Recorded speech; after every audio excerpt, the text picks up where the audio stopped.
Hey guys, welcome to a new video. Like, comment and subscribe if you enjoy. Without any further interruptions, enjoy the What If. Chapter 6. Running the Gauntlet. The people that wandered into the Chunin exam stadium for the test they were informed was going to happen were surprised to see one Naruto Uzumaki, already sitting down in the center of the arena, decked out in a dark red muscle shirt and pants, hite as a belt, seemingly in a meditative state. As more and more people filed in a smattering of comments regarding why the demon brat was here and what the test was exactly. Naruto was seated under the tree in the arena currently resting. The 5 days of pranks prior to this were him actually training himself. He had been neglecting the basics of his ninja arts in exchange for power and jutsu, something he blamed on his other side.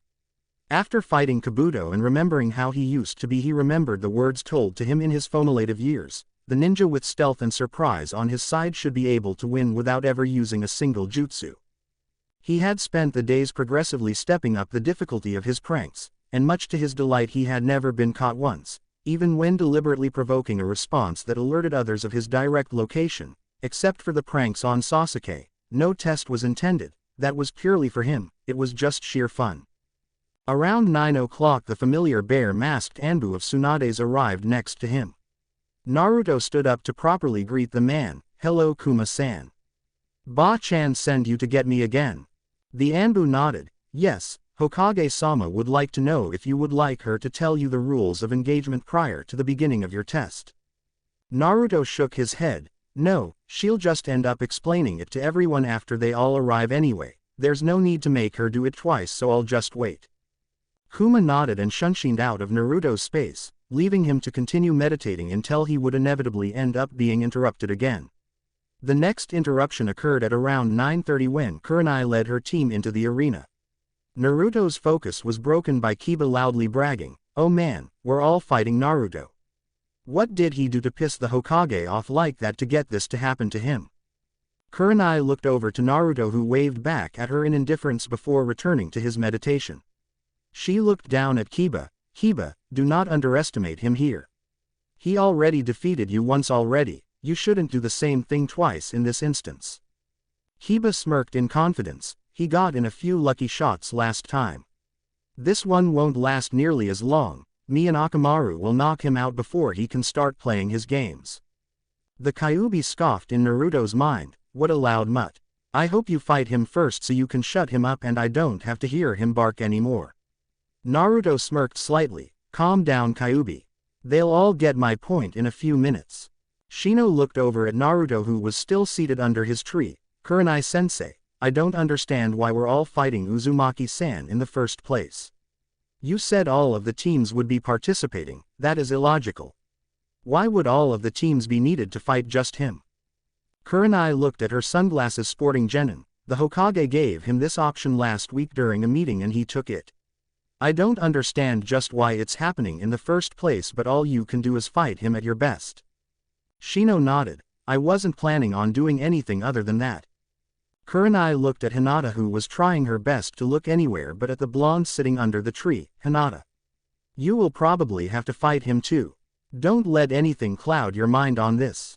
If you don't fight him seriously, then there is a good chance that he will defeat you." Hinata nodded, but her mind was a wreck. "I have to fight Naruto-kun. I can't possibly bring myself to do anything to hurt him. What would I do if I injured him? Would I ever have a chance with him then?" Soon after the entrance of Team 8, Asuma brought his own genin team into the fold, with Shikamaru leading the pack. "This is so troublesome. Why are we here? You got all gung-ho today about dragging us to the arena." Asuma took a drag of his cigarette as he brought his genin over near Kurenai. "You're here to fight Naruto. He'll be taking you all on one at a time, so it shouldn't be too much trouble if the order works out the way it should." Ino looked over to her fellow blonde sitting under the tree. "Naruto. Why would we all be fighting Naruto? What's the point? He might be able to beat one of us, maybe two, but that's pushing it. There's no way he can beat our entire team." Kurenai chimed in. "He's not really fighting your entire team, he's really supposed to be fighting everyone. Your team, my team, Guy's team, and Kakashi's other kids." Seeing the stunned looks on the faces of Team 10, she glared at Asuma. "You didn't tell them this was happening?" Asuma shrugged. "Like Ino said, there's no way he could beat any more than 2 of them at the most. Shikamaru muttered out another. Troublesome, while Choji stood next to him eating chips. XXX. Naruto was now analyzing his upcoming opponents. He noticed that Shikamaru and Shino were subtly doing the same of him and he mentally groaned. Man, I hope the dumb, stupid ones fight me first so I can get them out of the way. No matter when I fight Shino or Shikamaru, it's going to suck because they're already thinking on how to beat me. I hope I get someone like Kiba or Neji first. They might still underestimate me and I can just run right through them. Kyuubi was seemingly getting excited as the time for the fights drew nearer. Hey Kit, are you going to use the trigger? Naruto paled. Hell no, I'm not using the trigger.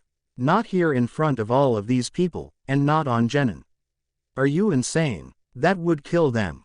Naruto could feel the grin on the Kyuubi's face. I know. Naruto shook his head free of thoughts just as an unmistakable shade of green entered the scene. XXX. Guy, glistening smile included, ambled into the stadium with Rock Lee on crutches, an uncaring-looking Neji, and Tenten who actually waved at Naruto. Eyes widening, as he didn't really expect that, he gave her a small smile and waved back to her.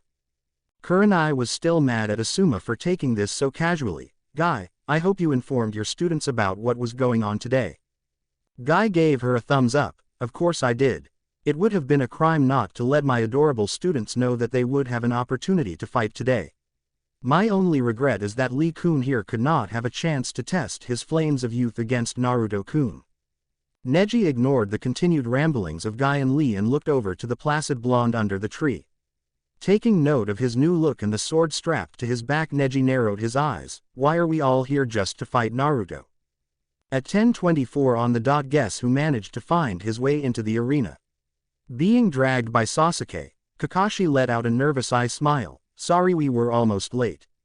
I accidentally covered both my eyes with my headband this morning and by the time I thought about it I was on top of the Hokage monument. Sasuke growled at the excuse while Sakura shook her head. Then you should have seen the massive banner up there telling everyone about this. Kakashi smiled at her. Oh, but I did, that's why I found you to remember. Tsunade, with Shizune behind her, arrived with a deadpan expression on her face. This isn't the kind of thing that I'm going to have to get used to with you, Kakashi, is it? Kakashi smiled at her. No, I'm usually much later. After a round of face faults all around, Tsunade straightened up and faced the audience, projecting her voice to be easily heard. Ladies and gentlemen of Konohagakure no Sato, today we have a special attraction for all of you. You will get to see some of the most prominent genin in this village pitted against one lone genin in today's battles. She pointed out to the tree where Naruto had long since stood up and begun loosening up. The sole genin in question is Naruto Uzumaki. A chorus of boos rang out among the audience until Naruto used the technique Tsunade had used to project her voice. Aw, shut the hell up. You miserable bastards. Tsunade's sweat dropped at Naruto's dismissal of the crowd. Right, well then, the rules will be as follows. A one-on-one bout between Naruto and one of the genin to be selected by their sensei. If Naruto can defeat the opponent he is matched with, he will be matched up with the next, and so on, and so forth until he is either defeated or runs through them all. She finished with a smirk. She motioned for someone to walk over. The proctor for the bouts will be Anko Mitarashi. Anko came from the back smirking at the genin whose fights she would be refereeing. She turned to look out at Naruto, who was still stretching. All right Gaki, you've talked a big game and Ibiki seems convinced. Let's see what you've got. Tsunade turned to the Junin who were conferencing amongst themselves. So have you decided who is first? They all nodded as Asuma stepped and whispered their decision in her ear. Tsunade nodded and re-projected her voice. The first bout will be Naruto Uzumaki versus Sakura Haruno. All others clear the arena immediately. All of the other genin and their senseis made their way to the waiting area to watch the proceedings along with Tsunade. As they cleared out, it left Naruto standing out with Sakura and Anko. Naruto sighed and looked at Sakura. Do you really want to do this? You can always just quit now. Sakura glared at him. Are you saying that I'm too weak to fight you? I'm the same ranking as you, and I graduated at the top of the class. You were dead last. Naruto's eyes didn't leave her. I didn't say you were weak. You did, you're just weaker than me. And about the academy, I guess I could say, that everything I ever needed to know I learned in kindergarten. Anko looked between them. First match, Naruto Uzumaki vs. Sakura Haruno. Hajime. XXX. Tsunade looked at the Junin as Naruto and Sakura moved close to Anko to begin. Why did you choose Sakura to lead off? Kakashi looked at her lazily. Well, we figured that while Naruto probably would more than likely win against her, we were banking on him taking it somewhat easy on her due to her being on his team and all. Asuma nodded. It's common knowledge that he had a massive crush on her in the academy and even when they were assigned teams. We thought that this would force him to take some damage before kicking it in high gear to actively finish her. FWAP. Shusa.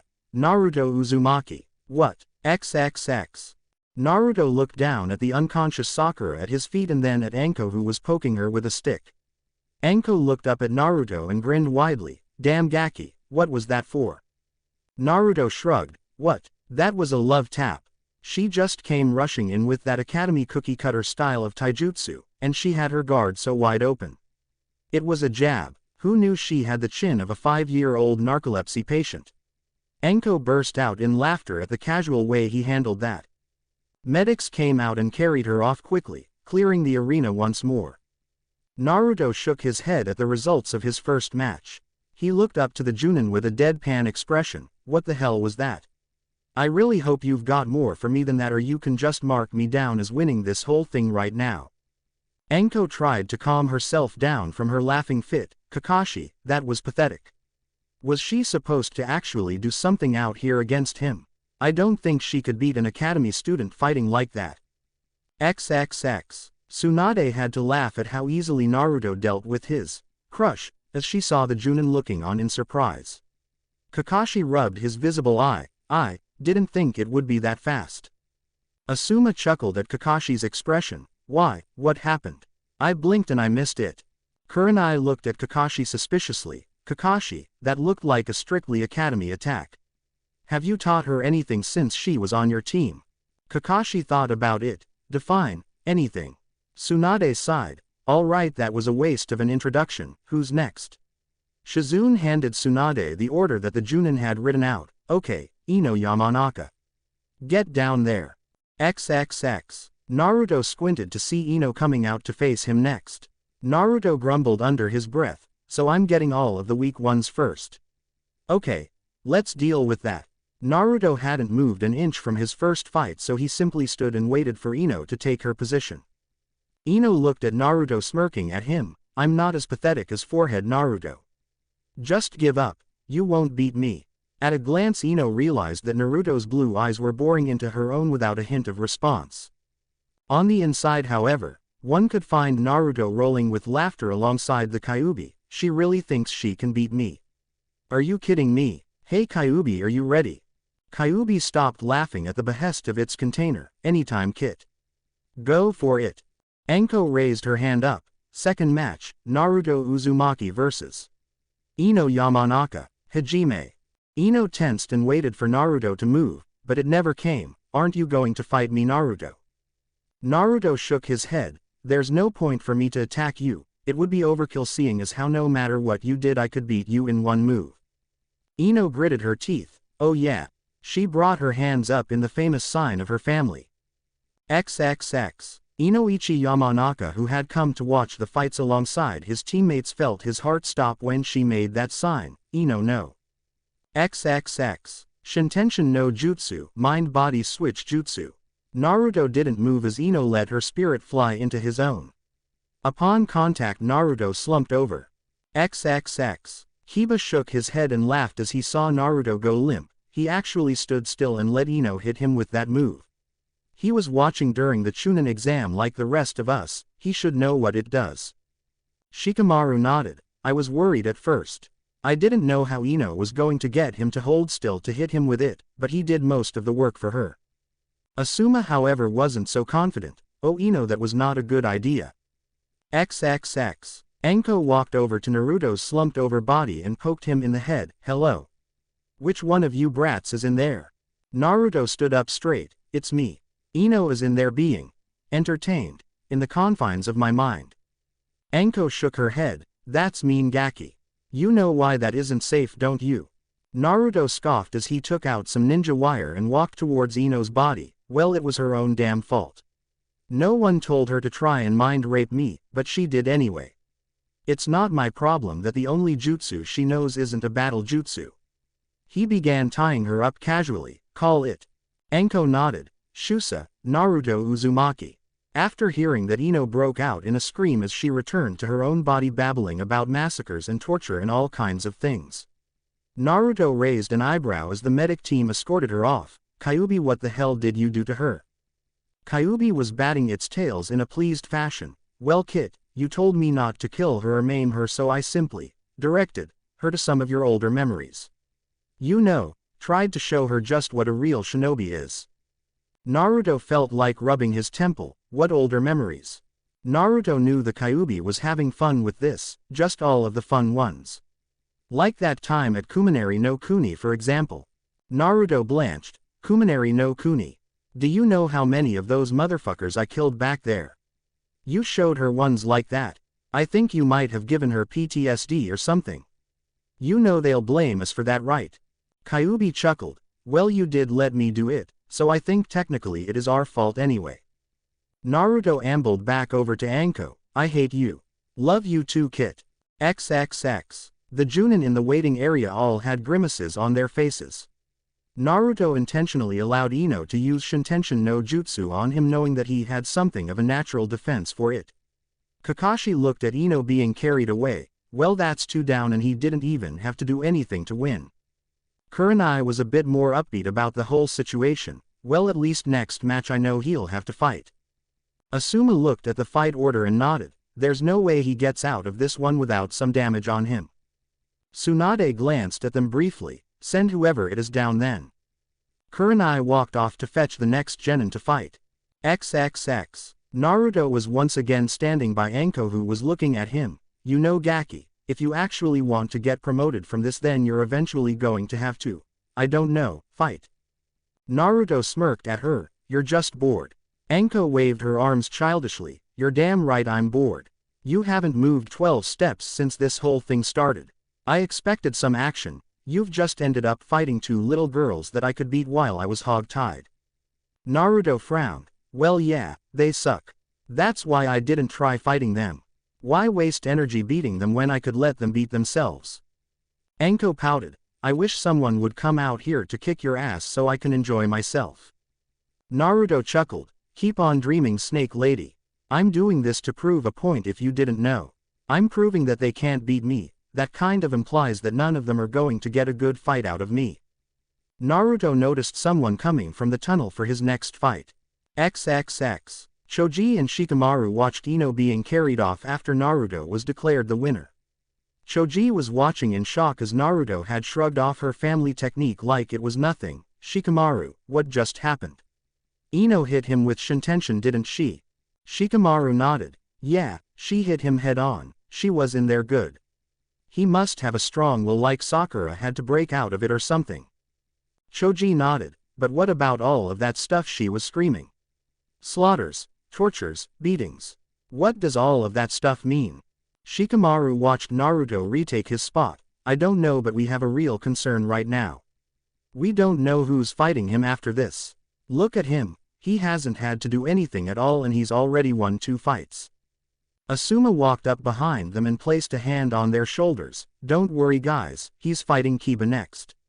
Even if he doesn't lose, Kiba will wear him down enough for the next fight.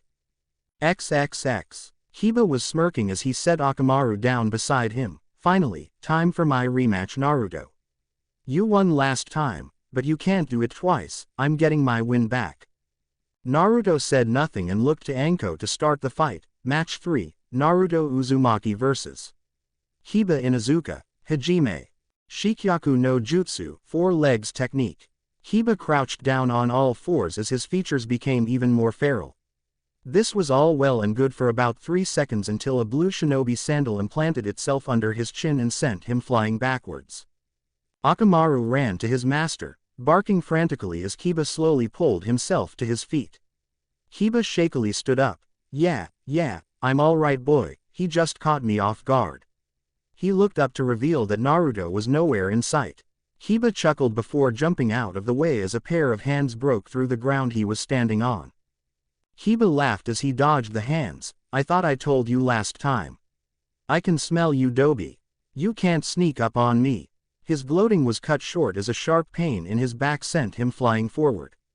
Looking up from the ground, he saw Naruto standing with his leg extended in a kick. He turned towards the underground figure to see the hands explode into smoke. Kiba stood up and glared at him. I had your scent. Where were you? There was no way you could get the drop on me. Naruto lowered his leg and gazed out coolly at Kiba. You should quit out of principle. If this was a real fight, then I would have killed you just now.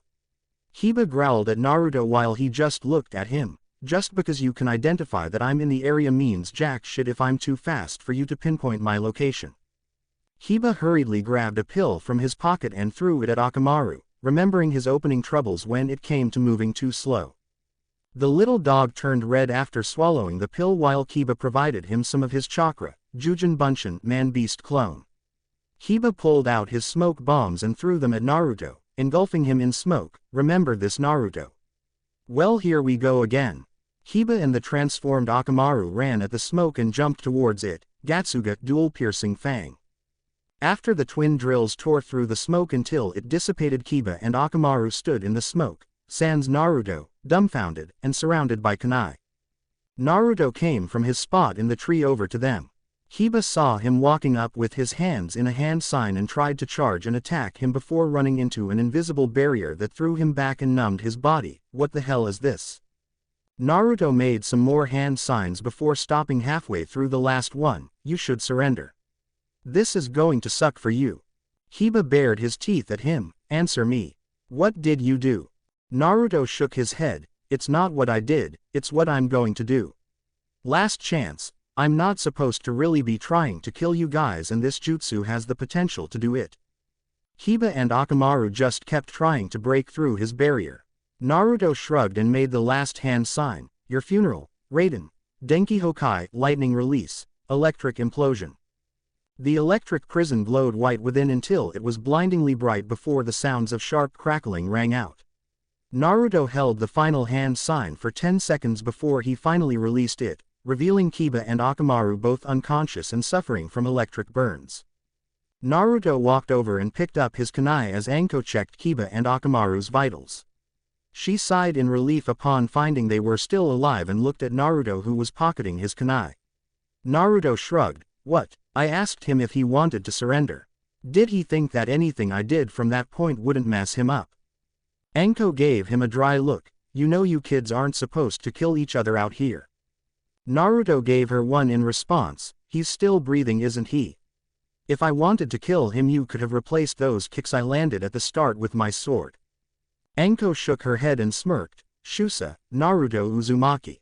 Naruto glanced at Kiba being placed on a stretcher and returned to the center of the arena, and that's roughly 1/3 of them down. Naruto turned up towards the Junin and gestured towards Kiba, who was being carried off. Get the point yet? Because before I could swear that you all missed it. XXX. Kurenai was stunned. The first time Naruto beat Kiba, it was surprising. She had thought it impossible then, but now more than realized that he was capable of it.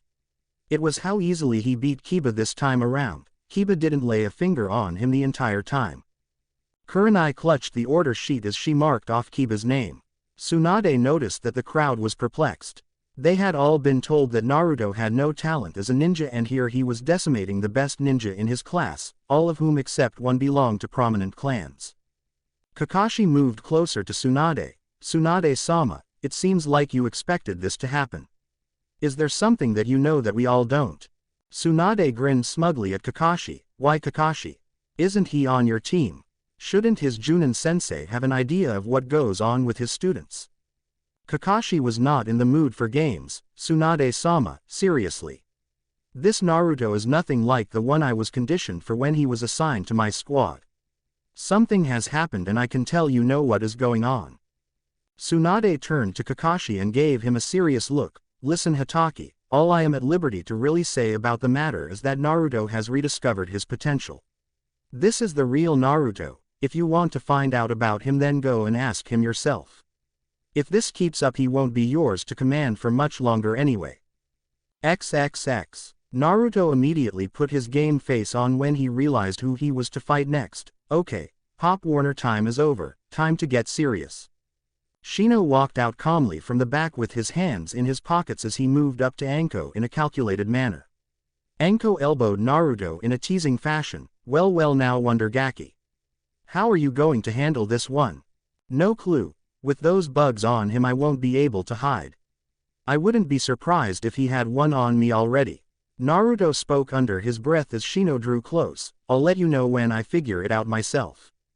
Shino stopped in front of Naruto as Anko looked between them. Fourth match, Naruto Uzumaki vs. Shino Aburame. Hajime. Shino snapped his arms out in his taijutsu stance as did Naruto out of obligation. Naruto stared him down intently as he could feel Shino doing the same from behind his sunglasses. Both boys simply waited for the other to move in order to prepare a counter. After a few minutes of no movement, Naruto moved back quickly as Shino released his swarms of insects at him. Beginning his retreat from Shino, Naruto's mind was running a mile a minute trying to come up with a good plan to beat Shino. He won't move, all he has to do is get those damnable bugs on me and he can beat me. He might not even be standing there anymore, it could just be a Mushi Bunshin bug clone. This is one of those situations where I wish someone was underestimating me. Naruto kept on his heels as Shino kept sending his Kikaichu out at him. What can I do? I can't get close or I'll get swarmed. There's no way I can surround him with kunai to trap him after he's already seen it. Come on, what else do I have up my sleeve? Naruto tossed out shuriken in a probing move. Shino simply raised a wall of insects to block easily until Naruto clapped his hands together. Fuden Rapushu Wind Release. Violent Wind Palm. The gust coming from Naruto sped up the spinning shuriken and cut right through the wall of bugs. Shino took the hit and turned partly into bugs. The real Shino then appeared from the tree nearby and sicked more of his bugs on Naruto. Naruto's eye gleamed as he judged the distance between him and Shino and simply rushed him. Naruto had closed the distance by simply bullying his way through Shino's wall of insects and continued storming towards Shino. Shino attempted to latch the remaining bugs he had on his person onto Naruto, but the drain from the few amount of insects was similar to taking a bucket to scoop out a lake. Naruto viciously rocketed his fist into Shino's face. Naruto's punch dropped Shino cleanly as his Kikaichu retreated into his body to help run damage control. Anko wandered over with a grin on her face. Shusa, the miracle Gaki, Naruto Uzumaki. Naruto sighed as he picked himself up and walked over to Anko who was still grinning. That was an ugly win Gaki. Your right hand is pretty nasty. Naruto settled himself in his usual waiting position. A win is a win. Shino was my worst possible matchup and I'm just lucky that he was just a rookie or else I would have been screwed and had to step it up. He needs to learn more techniques. Anko was getting interested in this kid, so you're saying the rest of the fights will be easy? Naruto smirked. They'll all be easy, that one was just tough by comparison to what the majority of them will be.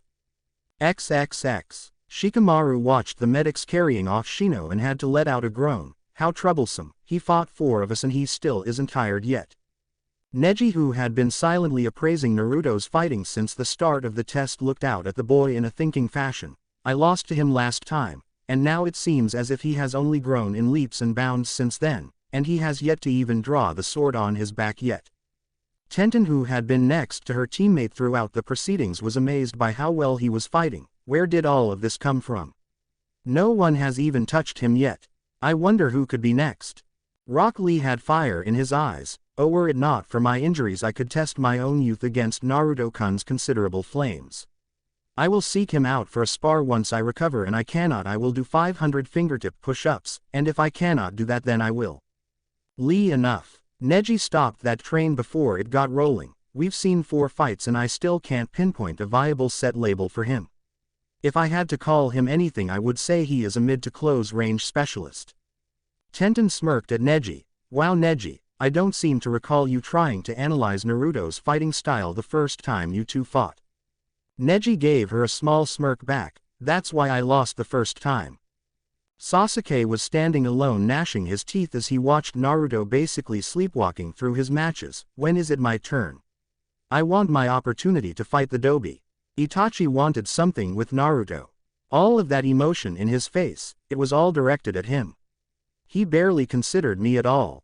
If I can beat Naruto, then it will prove that I deserve Itachi's notice more. The genin all had their attention drawn as Shizune arrived to summon the next one for their turn against Naruto. XXX. Naruto and Anko were in the midst of a short conversation as they waited for Naruto's next opponent. So your style consists mostly of you slowing your enemy down and picking them apart by striking at the throat, groin, and other soft areas. Anko nodded with a gleeful look on her face. Yep, it's really unpleasant. Want to see?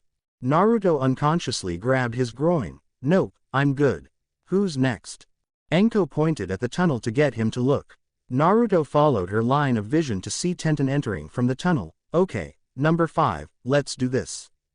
Tenten walked up to Naruto and faced him down. I'm pretty nervous about this. You aren't a pushover, Naruto. I might not win this, but I'll give it my best shot. Naruto slid into his stance, and that's all you can really do in the end. Don't sell yourself short, anyone can beat anyone. Anko raised her hand. The 5th match, Naruto Uzumaki vs. Tenten. Hajime. Tenten immediately brandished kunai and began tossing them out at Naruto. In the blink of an eye, Naruto drew his blade and blocked the projectiles before rushing into attack. Upon seeing him draw his blade, Tenten pulled out a scroll and summoned her own sword to engage Naruto with up close. As Naruto and Tenten clashed swords, he had to chuckle. A katana, you just wanted that spar you asked me for, didn't you? Tenten smirked. I have to see if you're any good at swinging that thing around. Naruto returned the smirk as he began pressing her back. Tenten planted her feet but ended up being pushed through the dirt. Gah, this strength, it's ridiculous. He might be stronger than Lee. Tenten lashed out with a kick as she chose to break off their contact that Naruto slapped aside with the flat of his blade. That's your leg, Tenten. Don't be so quick to attack, it pays to be somewhat patient. Tenten growled and ran back into trade steel with Naruto again. Every stroke of her blade was blocked or parried, and Naruto refused to take advantage of the openings that followed. Tenten disengaged and stomped on the ground in frustration. Why are you so good at this? You just got that thing last month. Naruto stood straight up and looked at her. I told you I was an old hand at this. You use a lot of weapons, but have you mastered any? I'm no master, but I was pretty good at this. Plus I'm faster and stronger than you, so I can do stuff like. Naruto vanished and slipped behind her quickly to knock her out with the handle of his blade. This. He caught her before she hit the ground and set her down gently. You should have stuck with the long-range stuff. You would have lost anyway, but up close is almost tantamount to suicide against a guy like me. Unless your name is Rock Lee or Neji, they're the only ones that can hang with me up close. Anko pointed to Naruto. Shusa, Naruto Uzumaki. Man, I am getting sick of saying that. Naruto smirked at Anko. Well then, convince the other 5 genin to quit. Anko shook her head. You took your sweet time with that one gaki, why not just do that from the start? Naruto shrugged. Hey, I get bored too, you know. She had a sword, I did too. It clicked, or clanged. Who's left anyway?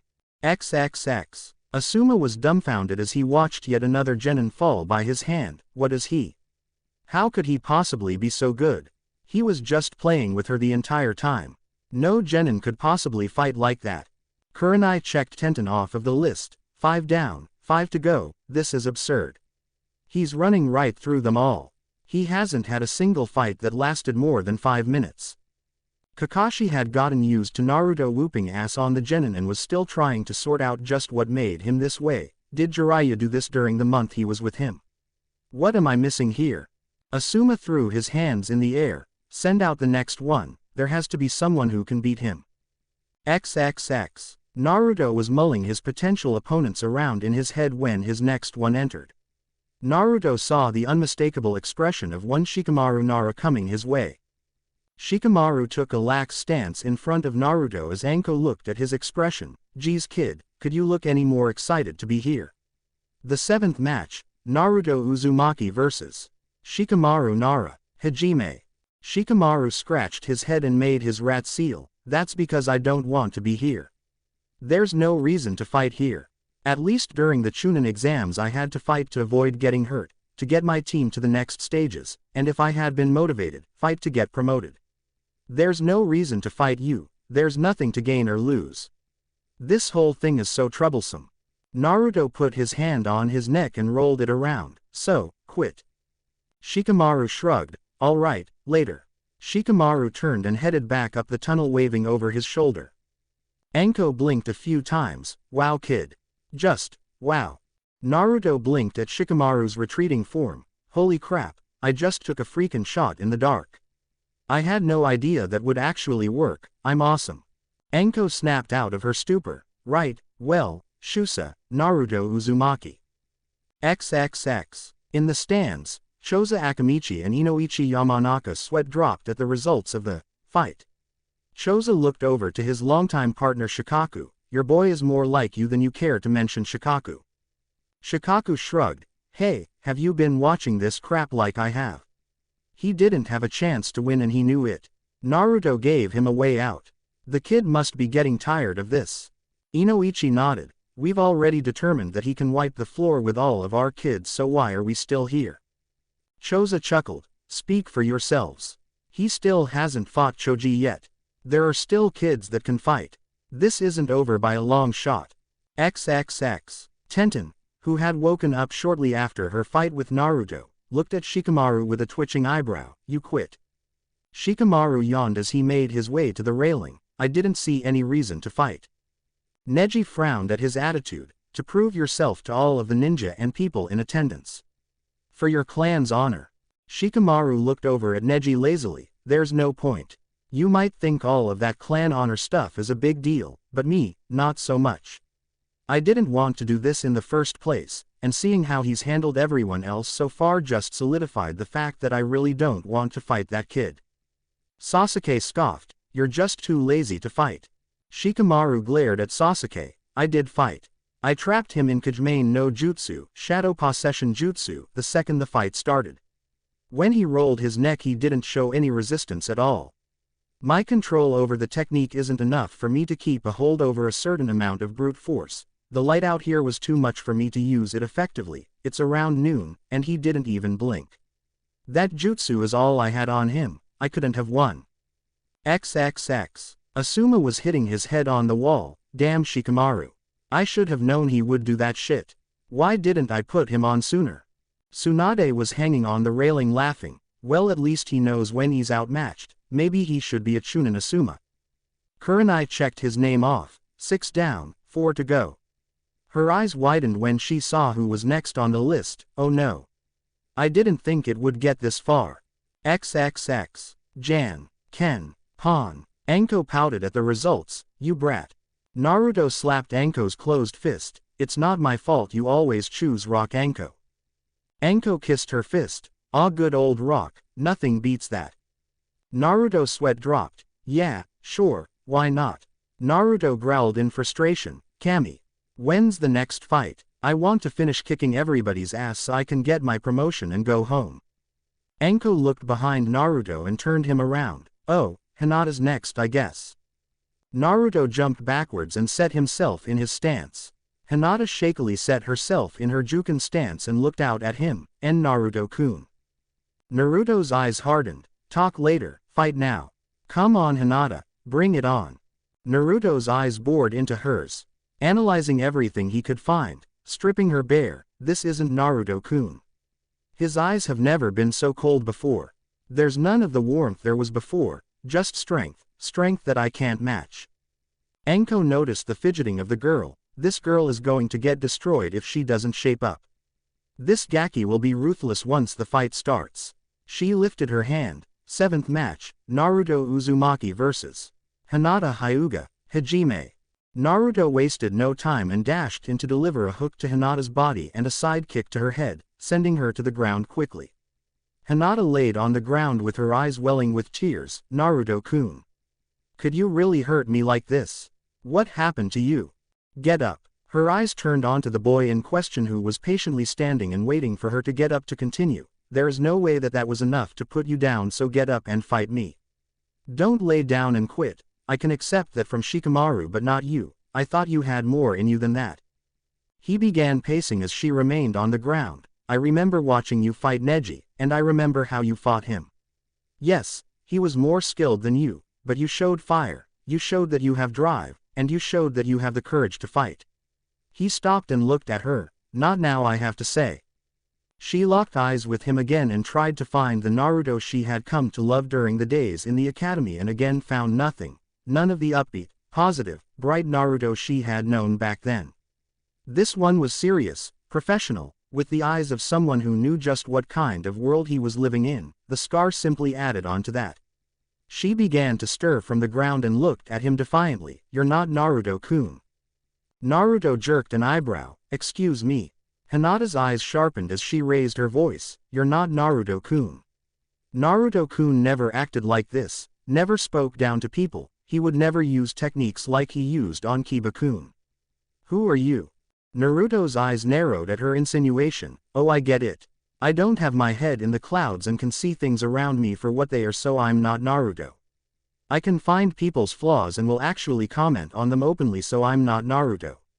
I'm actually skilled enough to use more techniques than Kage Bunshin and they don't put me in direct danger, so I'm not Naruto. Naruto saw her falter with every word he made. I know why you're so upset about it. Her eyes widened. Does he really know? How did he find out? Naruto nodded to himself. You probably saw me as I was in the academy and liked my never say die attitude, how I always got back up and shrugged off what everyone did and said to me. You figured, there's no way anyone can take all of that and still smile and keep on trying. So you thought I was strong. Naruto saw her react as if solidifying his thoughts. Well, that statement would be accurate.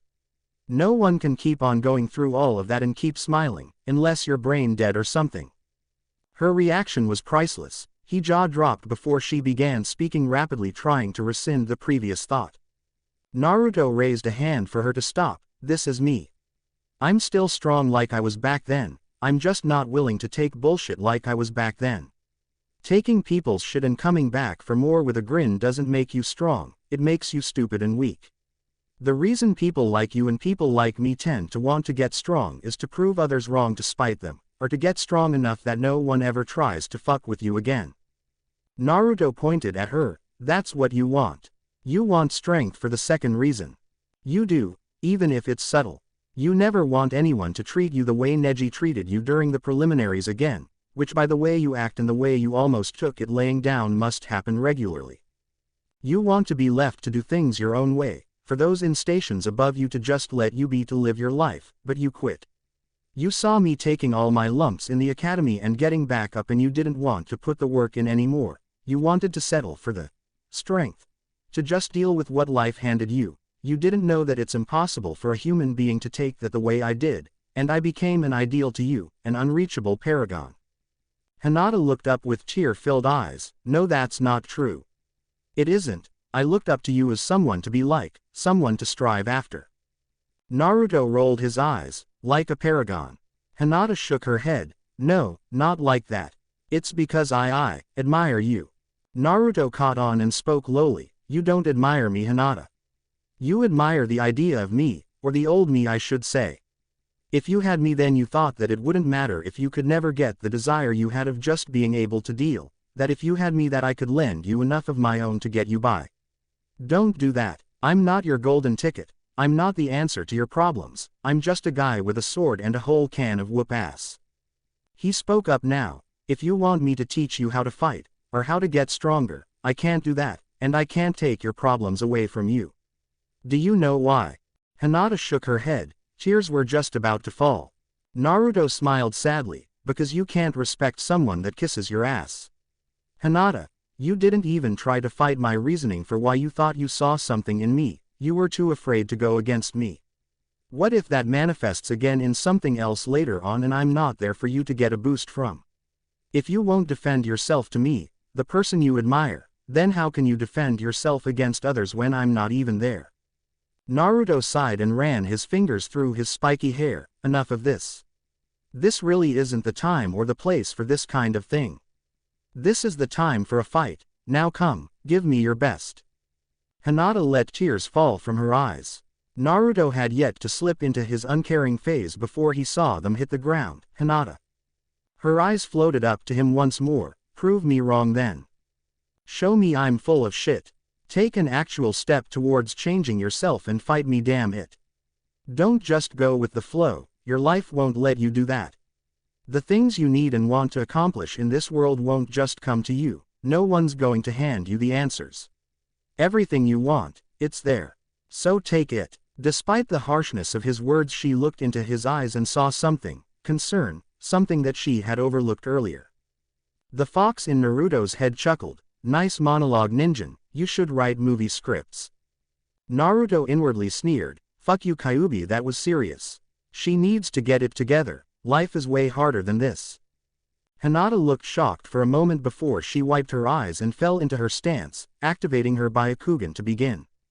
Naruto motioned for her to come and she ran in quickly and began to furiously engage him with Juken strikes. He's right. I need to show that I'm willing to change for good, not just when the situation calls for it. I'll show you, Naruto-kun. Despite the potential damage the strikes could deal with just a touch, Naruto was still faster. He was blocking the strikes with the palms of his hands rather than letting her close off his tenketsu otherwise. Eventually Naruto tired of blocking strikes and shot an axe kick to her hand in the middle of a strike. The kick ended up breaking her hand. She drew it back and tried a second attack with her other hand. This time Naruto latched on and elbowed her in the wrist, breaking it. Naruto jumped back as she cried out in pain. He simply stared her down. Okay, what are you going to do now? Will you walk away? Hinata hissed in pain of her now useless hands but soon set a defiant gaze on Naruto and charged back into lash out with kicks. Naruto was pleasantly surprised with her last-ditch attacks and marveled at the fact that she was flexible enough to launch certain kicks that he knew shouldn't have been possible for the angles he was moving to. Naruto nodded to himself and slapped one of her kicks down to the ground and ducked down before delivering a rising palm strike under her chin, sending her flying and slipping her into unconsciousness. That's better, now let's see if you can keep that spirit this time around. As her body hit the ground, Naruto sighed and walked towards Anko, who simply nodded. Shusa, Naruto Uzumaki. Naruto retook his position by Anko, who was frowning at him. Nai-chan is going to kill you when this is all over, you know that, right? She loves that little girl like a daughter. Naruto looked up at Kurenai, who was glaring heavily at him. He could have sworn she was trying to cast a genjutsu on him via eye contact, but he shook it off. Well then, I should never have had to do that. She should have gotten her on track way before she fought me here. Except for Tenten, all of these girls need a reality check if my ass kickings didn't already do it. Naruto looked up to the box. All of you guys suck. I hope the last three can show something here. I haven't even taken a punch yet. I guess I'm not the only genin that got shafted by their sensei here, huh? Anko looked Naruto over, getting tired yet gaki. Naruto shook his head. Nope, just getting warmed up, Anko-san. Anko grinned at him. None of that san stuff, gaki, it's Anko-chan to you. You're one interesting kid. Naruto kept himself limber, waiting for his next fight. Whatever you say, Anko-san. Chapter 7. Genin. Kurenai was gnashing her teeth after watching Naruto's fight with Hinata. He tore her down, goaded her into a fight and then dissected her and kept a straight face about it the whole time. I'm going to kill that brat when this is over. Tsunade glared back at her. Be quiet, Kurenai, and be professional. It was a fight. Mind games are supposed to be just another tool that shinobi use. This isn't a primary school where everyone is everyone's friend and you can hold her hand the entire time. You were the ones that were so sure he wouldn't get this far. Not bad for a dead last, huh? Asuma looked at Tsunade. You sure must like that kid, huh, Hokage-sama? Tsunade smirked at him. Why wouldn't I? That's one tough brat down there. Unlike the majority of your kids, he has the right idea on what a shinobi is supposed to do. He's loyal, and he's actually pretty pleasant if you didn't piss him off at you. Oh wait, none of you know anyone that ever tried talking to him seriously before.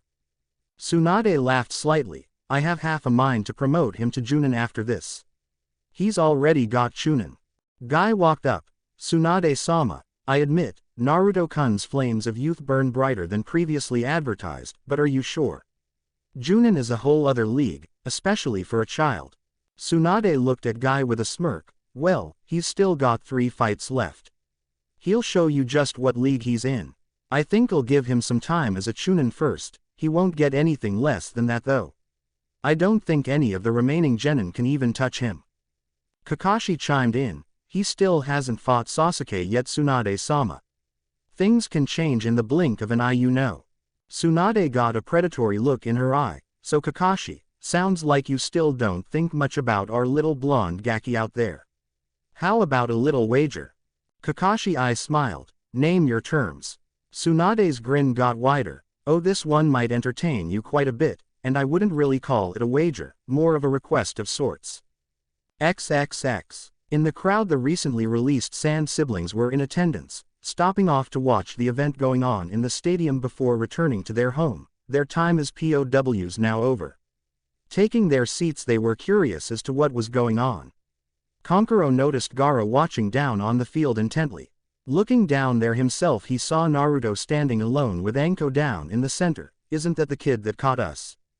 Temari squinted before widening her eyes in surprise. It is. What is he doing here? Is this all about him? A disgruntled fan snorted, that demon brat is taking on a bunch of the prominent genin in this village. The poor kids, that demon is slaughtering them out there. Gaara blinked and locked eyes with the man, so Uzumaki is killing his genin opponents in the ring. The man flinched at Gaara's gaze and monotone speaking voice, no, not really. But he's running right through them all. I knew he was hiding something for all these years. Temari and Kankuro looked confused. Temari voiced their question, why does this place despise the kid so much? Gaara simply looked at her and back out into the arena, he is like me. Both Temari and Kankuro was shocked. Like Gaara, he has a demon in him too. Why hasn't he ended up the same way that Gaara did then? These people hate him, not fear him, so he couldn't be killing them. XXX. Naruto yawned loudly back in the stadium. He had been here for over 4 hours and had not been even close to pushed yet. This was more of a light spar to him than anything else, all things considered. Hell, it wasn't even a spar. During a spar you actually get hit. Naruto shut his mouth from his massive yawn and smacked his lips. I'm bored, Anko-san, this is boring. I'm tired of beating up on these kids already. Do you think I got my point across yet? Anko smirked at him. Now Gaki, you still have 3 fights left, so make them entertaining, okay? And what did I tell you to call me again? Naruto rolled his eyes and spoke in monotone, Anko-chan. Or, Naruto sighed tiredly, Anko-sama. Anko smiled sweetly at him. Good boy, I knew you could do it. Look alive, kid, next victim up. At Anko's behest Naruto found Neji making his way into the arena with his usual gait. Naruto and Neji faced each other down and stared at each other intensely. Neji smirked at the blonde, one more time. Naruto chuckled, one more time. Anko licked her lips in anticipation of the coming battle, the 8th match. Naruto Uzumaki vs. Neji Hyuga, Hajime. Neji activated his Byakugan and sprung at him suddenly, beginning striking at Naruto rapidly. Naruto didn't feel like risking his chakra by blocking this time, so he opted to simply dodge and put some distance between himself and the Hyuga prodigy. This was easier said than done, however, as Neji was dogged in his pursuit, and any attempts to move without properly breaking Neji's chain of combinations could result in some painful Hyuga jabs in his near future. Naruto shot out a punch at the same time Neji went for a finger jab. Neji diverted his strike over Naruto's fist and dipped it in time to hit him in the wrist. Naruto saw this as his opportunity to move and jumped back, shaking his wrist out to get the feeling back into it. Neji kept his focus solely on Naruto, and easily realizing the threat that any time Naruto could have to think and plan was bad, rushed back in. Naruto formed a cage bunshin and kawarimi'd with it in time for Neji to hit a palm strike to the bunshin's chest, destroying it and allowing Naruto ample breathing room to back away. Neji set himself in his ready stance and let out a breath. I will defeat you this time, Naruto. I am not taking you lightly this time around, you have my full attention. Naruto pulled the sword from his back. That's nice, but you can pay me all the attention that you want. You still won't beat me. I'm not the same one-dimensional guy that I was at the Chunin exams. He set himself down and ran at Neji. Neji began ducking and dodging Naruto's slashes. Naruto sheathed his sword suddenly following one of his slashes and grabbed Neji by his ponytail that was flailing about in the melee. With a malicious smirk on his face he jerked around and tossed Neji over his shoulder, slamming him hard to the ground by his hair. Neji held his scalp on the ground while Anko cackled in the background. That ripped a few out by the roots, didn't it? Neji rubbed his head as he stood up. That wasn't very honorable, Naruto.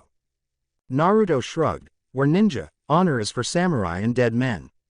I'd rather be an ignoble winner than an honorable loser.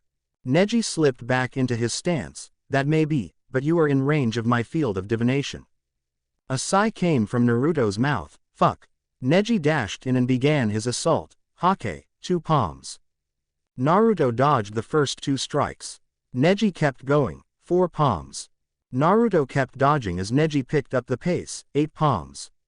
16 palms. 32 palms. Naruto kept narrowly keeping out of reach of the rapid-fire strikes, 64 palms.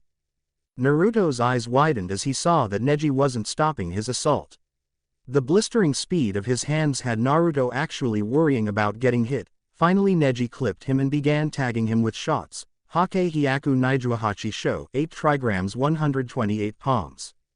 Naruto was knocked to the ground as Neji stood straight up looking down on him. XXX. Asuma let out a breath that he didn't know he was holding. Finally, someone beat the kid. It took long enough though. I kind of thought he was going to finish there for a minute. Kurenai shook her head. You forgot, didn't you? Kakashi and Asuma looked at her curiously and she groaned. People really don't pay attention to him, do they? This already happened last time. And last time Neji hit him more than he did this time. Asuma dropped his cigarette while Kakashi still looked puzzled. Neji did something like this the first time they fought. Well, how did he get up to win? XXX. Neji turned to speak to Anko. Neji stopped however upon hearing a bored sigh coming from Naruto. Whoopee, more palms. Yay, man, you Hyugas are seriously a bunch of one-trick ponies. Neji turned to see a dry expression on Naruto's face. What are you saying, Naruto? You should be beaten after that. Naruto smirked at him. Deja vu, isn't it? Neji's eyes widened as the same malicious feeling from last time as Naruto kipped back up to his feet. Just as quickly the feeling faded. And let out a vulpine smirk. You barely hit me. I'd say out of 128 strikes you hit me maybe 20 or so times. Last time you hit all 64 of your other technique and I shook it off. I'm immune to your juken unless you strike for organs or something, and even then it had better be a kill shot or I'll just keep coming. Neji tensed up. Well then why did you dodge my earlier strikes if you can just take them? When I hit I still had to have disrupted your tenketsu. Naruto nodded. Yes, but you forget, I can just open them back up. I already did. Hurts like hell though, that's why I dodged, those things hurt. Neji was on immediate alert as Naruto charged back in.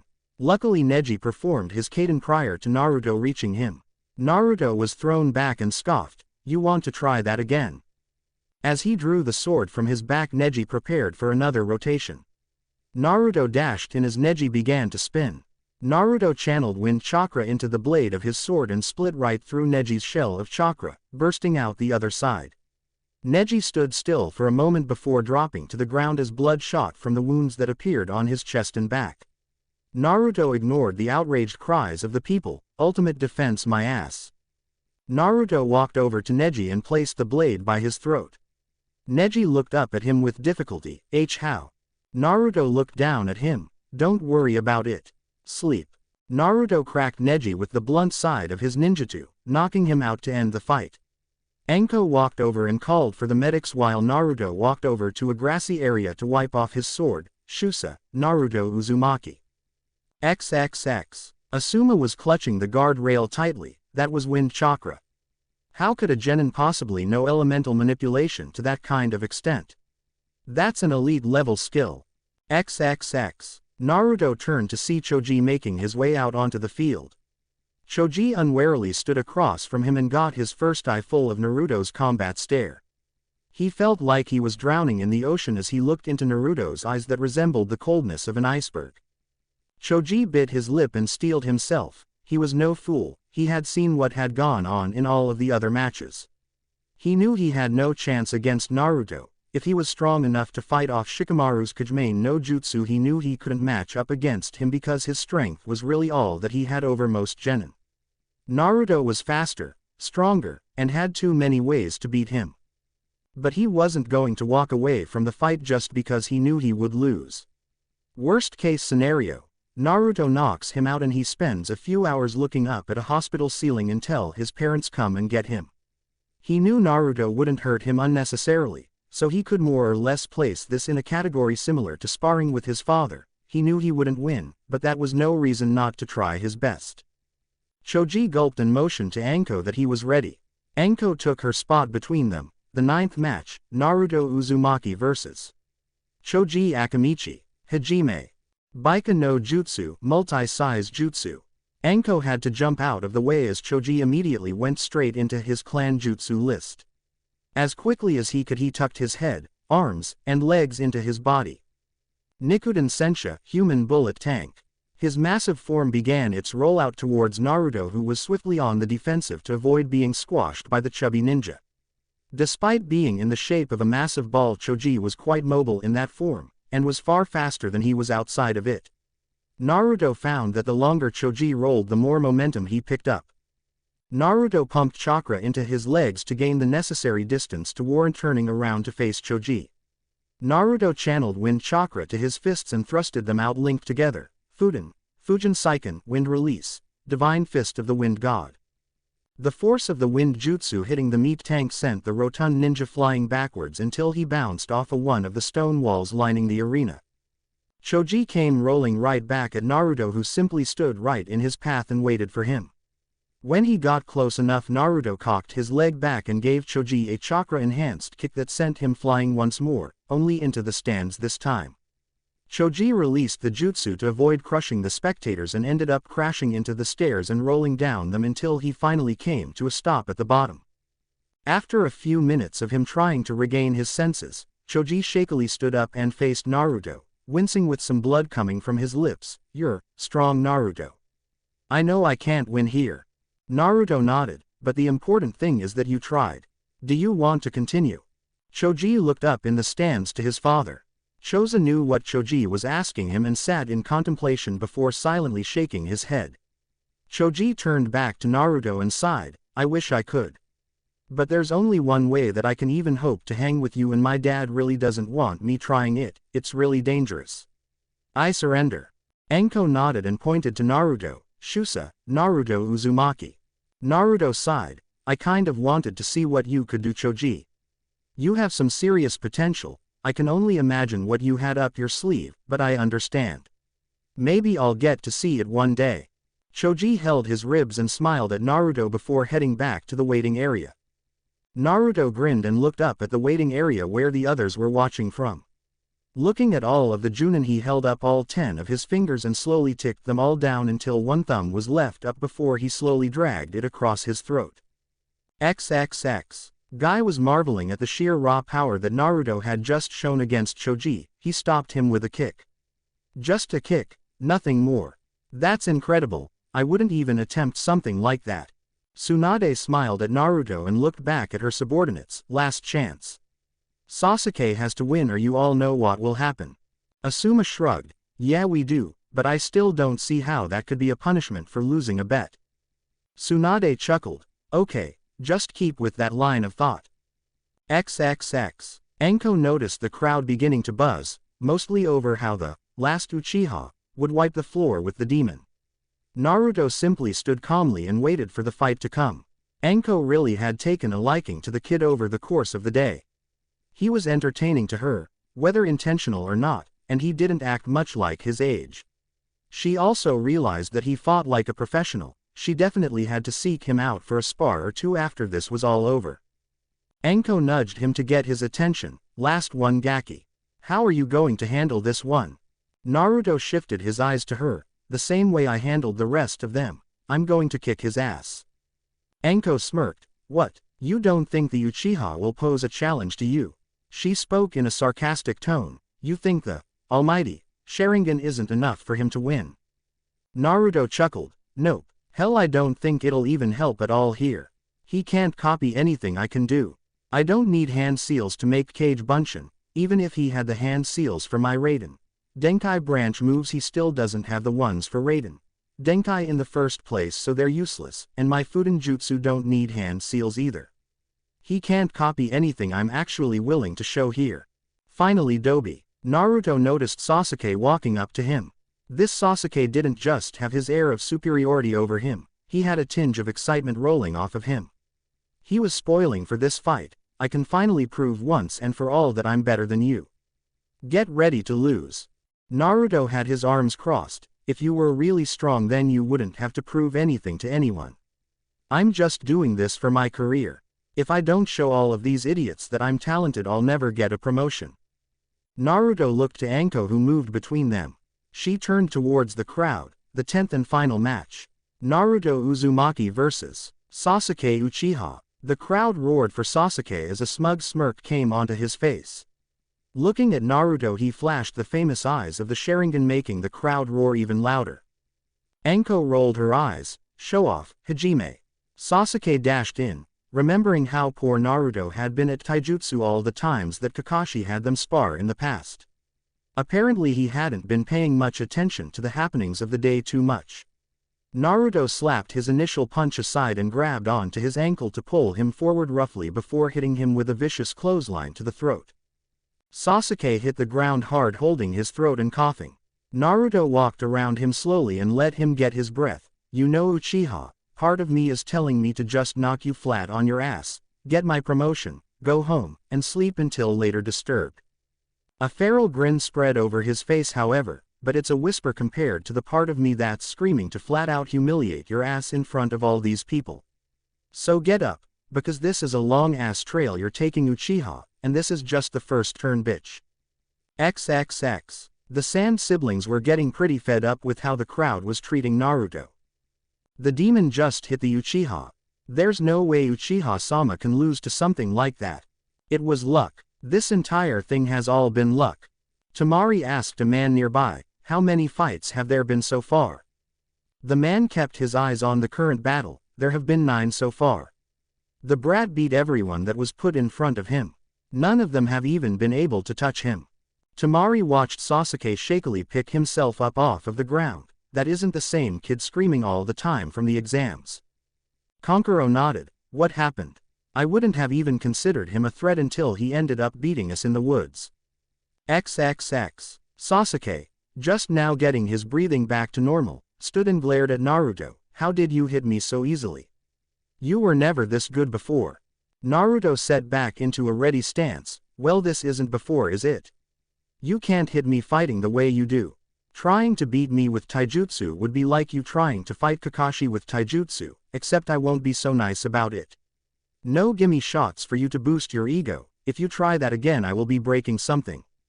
Sasuke growled at Naruto. What do you mean, gimme shots? Sasuke rushed right back in as Naruto's side in response and began defending. Face it, Dobi. Those other losers couldn't match up to me. Naruto narrowed his eyes and caught Sasuke's fist in his grip before slamming a fist deep into his body. Sasuke dropped to his knees, spitting out blood and coughing once more. Naruto punted him in the ribs and sent him rolling for a few feet. I meant what I said. When Kakashi trained you during the month before the finals he said he worked on your taijutsu and speed. How hard did he hit you? What was the hardest that Kakashi hit you? Naruto picked up Sasuke by his collar and smashed him in the face once more. Did he ever hit you so hard that he hurt himself? Did he ever hit you so hard you actually lost consciousness for more than a day? If your answer is no then you're way more under me than I thought. Naruto held him by his collar as Sasuke struggled to get out. Sasuke managed to reel off a shot that hit Naruto in the face, but all it did was force Naruto to turn his head. Naruto quirked his mouth before headbutting Sasuke in the face, sending him falling to the ground holding his now broken nose. Sasuke looked up to Naruto, blood coming through his finger and tears forming in his eyes. Naruto shot a cold gaze downward. You think you're strong but you're not as good as you think. You've been led to believe that you're Kami's gift to Konoha, but you're not. You're just another genin with a bloodline, and that doesn't make you special at all. All you had over everyone else was a leg up and an entire village at your back. Sasuke stood back up glaring with death in his eyes at Naruto who scoffed at his attempt at killing intent. I'm done talking to you. Let me show you what I mean the hard way. As Naruto finished speaking Sasuke jumped away, not really wanting to get in close with Naruto again. Sasuke flipped through hand signs and put his fingers to his mouth. Kaden. Gukaku no Jutsu, Fire Release. Grand Fireball Jutsu. The fireball launched at Naruto, who didn't move. The fireball collided with Naruto, much to the approval of the crowd, who up until that point were sitting on their hands. Sasuke smirked at the ruin he had created until the fire cleared and a charred log was left behind, remnants of a kawarimi. Sasuke scanned the immediate area swiftly, preparing his body for any response that it could take. He turned his head as he saw Naruto emerge from the tree in the arena, rushing at him. As he turned to react, he took a sharp blow in one of his blind spots, revealing another Naruto that was currently pummeling him. The first Naruto who had gotten his notice had dispelled while the other Naruto attacked. Sasuke was reeling from the pummeling that was taking place. The Sharingan was once again proven useless against an opponent that was far faster than he was. It actually made it worse. Seeing a punch coming and not being able to defend it chipped away at Sasuke's confidence, but in this case he was seeing entire combinations coming and still ended up taking them. The dull thump of Sasuke hitting the ground again rang out as Naruto burst into smoke. Another Naruto revealed itself standing on top of the walls, shaking his right hand out with amusement on his face. Good job, Sasuke Tem. You technically beat my Kage Bunshin, though he dispelled because he broke his hand on your face, but hey. Who's keeping score here? XXX. The Junin were at the end of their rope. This was just too much. Guy was hunched over the rail, his head arched out towards the battle. A Kage Bunshin, he was doing that kind of damage with just one Kage Bunshin. Tsunade had a stone face on as she watched her genin fight. Now do you see? Did him running through all of your teams get the point across, or do you need more evidence to support his promotion? She faced the Junin seriously. The next time I personally endorse the promotion of one particular ninja, you damn sure better believe without question that there is a damn good reason for it. Kakashi was frozen in place before something ticked in his brain. I need to stop this before this goes too far. Kurenai shook her head at Kakashi. It's a little late for that, isn't it? Kakashi made a move to leave but was blocked by Asuma and Guy. What are you two doing? This can't go on any longer. Asuma sighed in a disinterested fashion. We all watched our own kids get their asses kicked, so you're staying to watch one of yours beat the crap out of the other one. Guy nodded. We all knew the stakes coming into this test, my eternal rival. Take solace in the fact that this isn't a deathmatch. Tsunade raised her voice. Kakashi, stand down. Do not interfere with this fight. Kakashi turned to her. Tsunade-sama, if this doesn't end soon it will escalate. They'll try to kill each other. Tsunade raised an eyebrow. If Naruto tries to kill Sasuke, then Sasuke is dead.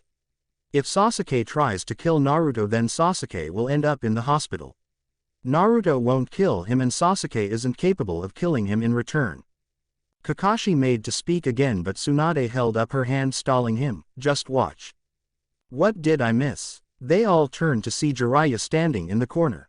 Tsunade frowned at him. How about the whole thing? This is the last fight. Naruto's been tearing through all of these kids. Jiraiya looked out to see Naruto walking slowly down the wall back into the arena. Alright, well at least I got here in time to catch one. XXX. Sasuke stood once more as Naruto strode towards him purposefully. Sasuke glared as blood dripped down his face. You aren't better than me. Sasuke launched a set of kunai at Naruto, who just shifted his body out of the way and kept walking. Sasuke smirked as he placed ninja wire into his mouth and pulled back on it. The wire surrounded and bound Naruto. Sasuke grinned maniacally. Kaden, Ryuka no Jut. Before he could finish, Naruto let out an audible sigh and coated his body in wind chakra to sever the wire before continuing his walk towards Sasuke. The Uchiha in question was utterly shocked as his wire dropped limply from his mouth, his opponent still striding over casually. A faint burning on the back of his shoulder was the least of his concerns right now. He had a juggernaut that he couldn't stop coming right for him. Naruto was whistling a jaunty tune with no expression on his face, further unnerving his dark-haired adversary. He was utterly ignoring the look of fear on Sasuke's face on the outside, but on the inside he and the Kyuubi were freaking out in laughter. Keep going, Kit. Just a little bit more. I swear he's about to piss his pants. Naruto kept his poker face on. I know, but what else can I do to fuck with him? I already made 2 of his best jutsu look worthless and beat the piss out of him. Unless he's stupid enough to try Chidori, I don't think there's any more to do to him. Oh well, time to knock him out. Naruto's footsteps might as well have been thudding off of the ground for all the good it was doing Sasuke to see him coming. His fight-or-flight mechanism kicked in with a vengeance. What is he? This can't be the same Naruto. Fight him, Sasuke. What? He's been overwhelming me from the start. He's stronger. You have more power than him. Let it out, show them all your strength. I will. Give me more power. Let your rage take over. He is an obstacle to you, remove him. Who does he think he is? I'm Sasuke Uchiha. He's a nobody. He's still the same Dobi he's always been. Naruto stopped his walk as he saw black marks spread across the right half of Sasuke's body. Naruto snorted. That damn seal again. I'm really starting to hate seals. Naruto saw Tsunade signal her Anbu out of the corner of his eye. Ba-chan, no. Let me finish this. It's still my fight. XXX. Tsunade nodded and gave the signal to her Anbu to back off. Kakashi ran up to her. Tsunade-sama. Stop the fight. Sasuke is giving in to the seal. We have to stop him. Jiraiya put a hand on Kakashi's shoulder and shook his head. Kakashi, that kid has more experience with that seal than anyone else in Konoha except Anko. He knows what he's doing. Just watch and wait. Kakashi looked out nervously at the battle down below. Sensei, what would you have done in this situation? XXX. Anko-chan, stop. Naruto noticed Anko moving to restrain Sasuke until he spoke up. Let him get up and fight.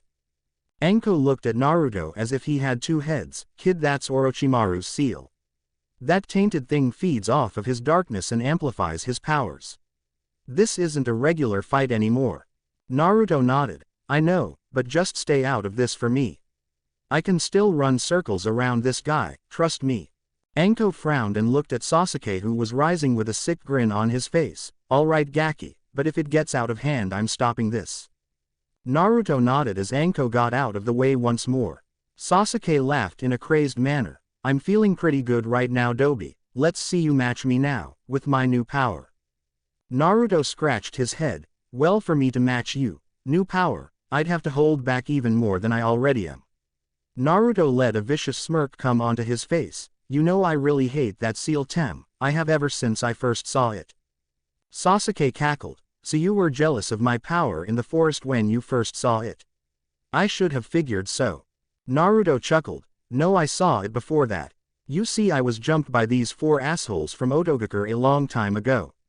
I was beating them pretty easily at first, and then this other guy showed up, and they all had your little demon tattoo too. Anyway, they use it and then they all start taking it to my ass. It was 5-on-1, mind you, and I barely end up getting away. The last guy to show up, I'll never forget his face. He gave me this scar. Naruto pointed to his right eye. Naruto's eyes turned cold. I can't seem to get my chance to get square with those guys, but you're here, and you have it too, so you'll be a decent substitute for me to vent on. Sasuke snarled and ran at Naruto, speed jacked up to the next level. Naruto had been holding back a bunch, because the second Sasuke turned that seal on and came at him, it was like the start of the fight, only cranked up to level 11. Every time Sasuke missed a punch, Naruto made him pay with shots to the body, shots to the face, and thrusts to the throat. Every time Sasuke threw a kick, Naruto battered his legs with elbow blocks or would parry with his fists to Sasuke's shins. Sasuke simply couldn't move fast enough to hit him, and Naruto's counters were so sharp that the Sharingan couldn't even help him. Every single one of Naruto's counters came with the intent to end the fight, and if Sasuke wasn't fighting like something reminiscent of a berserker, he probably would have dropped 10 times over by then. Sasuke pulled out a kunai and began swinging at Naruto with intent to kill. The mostly civilian crowd knew nothing about the seal, or about Sasuke's lunacy, and were screaming for Naruto's blood. Naruto simply kept out of reach and stung him repeatedly with counter hooks and blazing kicks to back him off. Naruto finally grabbed him by the wrist holding the kunai and began wearing his ass out. With one hand occupied, he still had one hand free to wail on Sasuke bare-handed and ruthlessly. Naruto's fist bounced off of Sasuke's face with every word he spoke, grunting in effort. You want my life. Naruto, content with turning Sasuke's face into hamburger, pulled him forward and punched him in the face as hard as he could. sending him rolling backwards awkwardly. You aren't enough of a shinobi to lick my boots, you spoiled, power borrowing, jutsu thieving piece of shit. Naruto roared at him, get up. Get up so I can make you suffer. I hope Orochimaru can feel every second of this ass whooping I'm giving you because we aren't done yet. Naruto fingered his sword in a manic fashion. You want to use that seal? You want to make your bed with the traitor? I'm extracting my pound of flesh for it, you stupid bastard. Sasuke stood with an insane gleam in his eye. Who do you think you are? I'm an Uchiha, you pissant. You will succumb to my power. Sasuke had electricity surging around his hand with the famous chirping noise in full effect. Sasuke began a full-on rush straight at Naruto. Die damn you. Chidori, 1000 birds. Naruto gave a grin that chilled the heart of even the most hardened shinobi in attendance as he set his sword in a waiting stance. Come on down, Uchiha. I've got a little friend that wants to meet you. No jutsu necessary, my friend. Sasuke rushed Naruto down and thrusted his arm, a bursting flash of sparks indicating that he made contact, before coming to a stop on the other side of the whiskered blonde, a smirk on his lips. A short wind rolled through the arena as everyone was standing at attention. Naruto stood straight up and swung his sword to the side as he walked away. Sasuke stood still until blood bursted from his right arm like a sprinkler. He fell to the ground clutching the arm that had been turned into cold cuts, seemingly by Naruto's sword. Enko blocked out his wails of anguish and agony as he writhed on the ground. Enko pointed to Naruto for the final time. Shusa, Naruto Uzumaki. The crowd remained silent as the only sounds going through the stadium were the billowing wind and Sasuke's cries. The medics hustled out double time to staunch the bleeding from what was remaining of Sasuke's arm and carry him to get emergency treatment. Enko caught up to him and saw an uncaring look on his face as he went to sit under the tree. Hey Enko-chan. Enko jerked her thumb in Sasuke's direction. A little much, wouldn't you say, Gaki? Naruto looked at Sasuke being carried off. Nah, builds character. He's lucky he's still even got that arm. Enko shook her head. What the hell was that anyway? You beat that jutsu with a sword. Naruto grinned up at her and showed her the bloody sword. Wind manipulation. I love my element so much, it's so efficient. Wind trumps lightning and his control over Chidori was shit in the first place, so he never had a chance. As all of the genin that had not required hospitalization, the Junin sensei, Jiraiya, and Tsunade made their way over to him. Naruto was currently sitting in the shade while wiping the blade on the grass. Asuma walked up to him first. How do you know about elemental manipulation? That isn't something that a genin should know. When did you learn it? Naruto quirked an eyebrow. If I told you, it wouldn't matter because you wouldn't believe me. I can do it. I can control it. End of story. He sheathed the sword back onto his back and sat patiently. Kurenai frowned at him. You were unnecessarily brutal against your opponents. She crossed her arms under her bosom. You seriously damaged more than a few of your fellow genin. Naruto glared at her. It's called efficiency. What kind of Junin are you calling that brutal? I was going easy on them. I could have killed all of them, Sasuke included. As a matter of fact, with the exception of Sasuke and maybe Kiba, I didn't even hurt any of them that badly, so what are you on about? She glared at him and he gave her one right back, unflinching. He stood up and tried to get around them. If you're all just going to bitch about how I fought today, then save it. I won. They lost. I owned them all. He turned to the kids close by. No offense, but come on, you've got to admit it. Kakashi stepped forward. Naruto, what you did to Sasuke. Naruto was about to open his mouth to bitch Kakashi out until he finished his sentence. I completely understand. Naruto's eyes widened in surprise as Kakashi put his hand on his head. Chidori is a killing technique. I'm sorry. I made him promise to never use it against a comrade and he tried it against you. You did what you had to in order to defend and win. The fact that you left him alive in the first place shows me you value comrades. Naruto shrugged. I don't really consider Sasuke a friend or anything, but as long as we have the same headband, I have a duty to keep him alive. What about the cursed seal? Kakashi's eye widened this time. You know what it is. Naruto nodded. I've had a run-in or two with Orochimaru to remember. He didn't need Kakashi knowing he stole information directly from Oto's base in his years prior. Jiraiya walked up. I need to do some more research on it. I still don't know how to remove it yet. Maybe if I study Sasuke's I can get some new information. Sorry Anko. Anko nodded sadly as Kurenai rubbed her shoulder. By now the crowd was filing out, grumbling disappointedly about how the demon Brad destroyed the competition. Naruto snorted, bastards, they could have at least stayed to hear the results.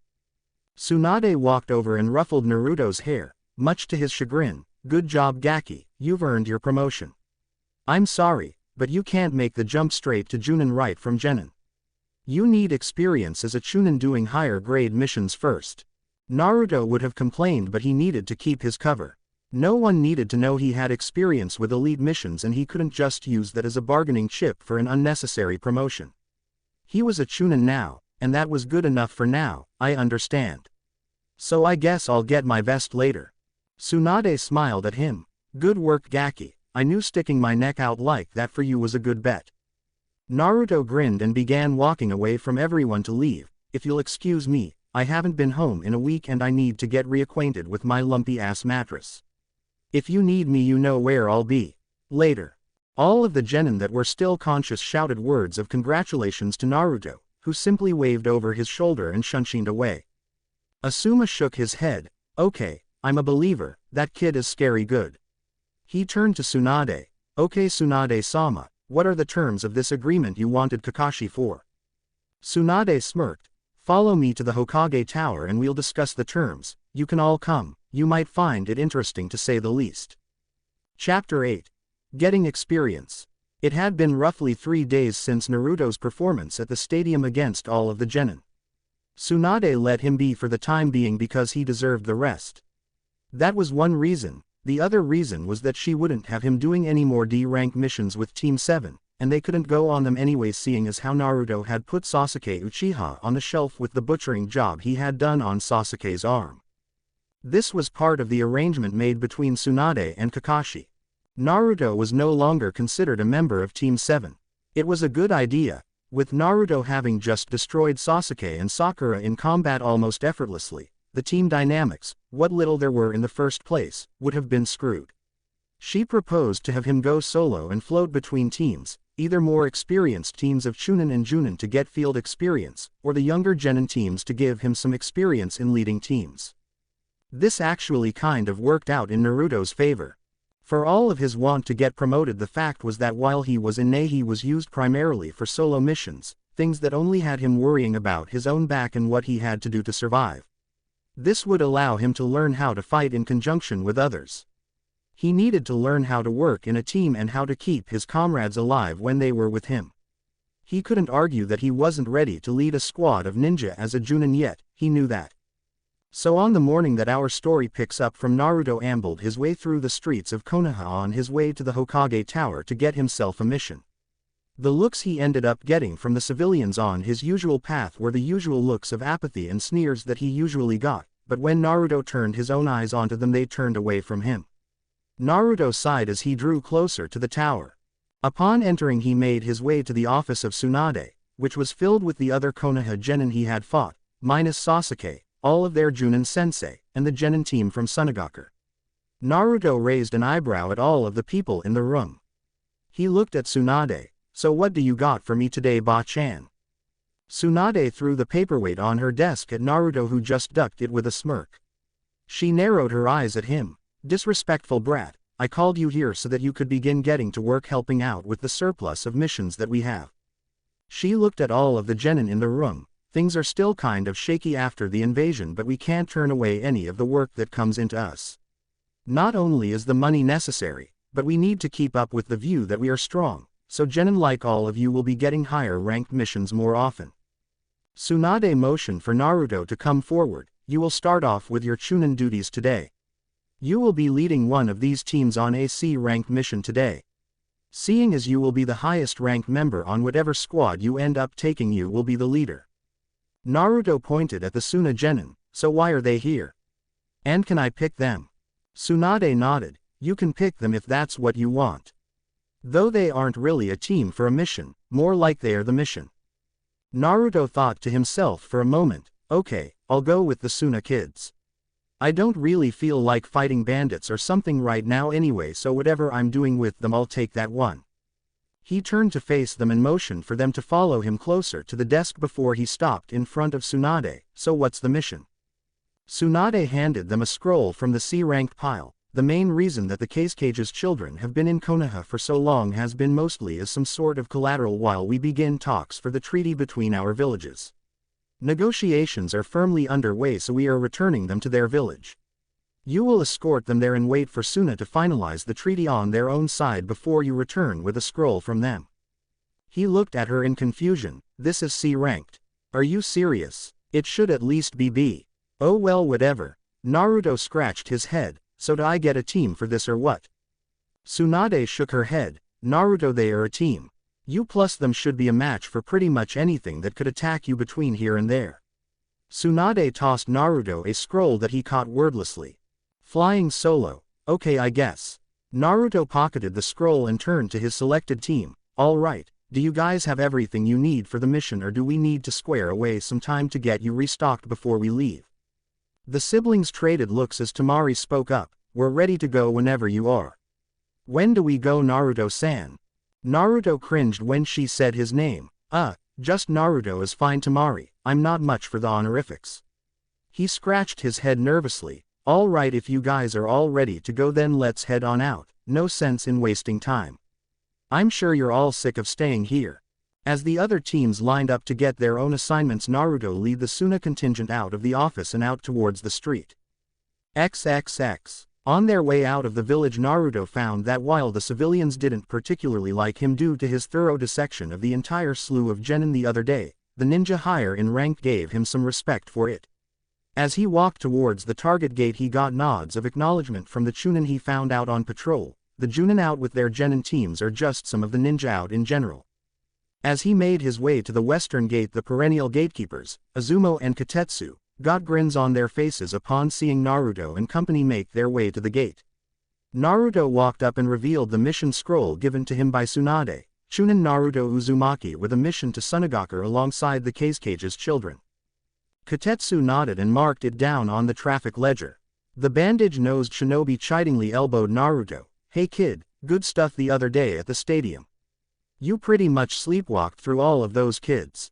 Naruto shrugged as he wrote down his own signature on the page. Well, we couldn't use killing force on each other. I guess they were all holding back too, but they shouldn't have.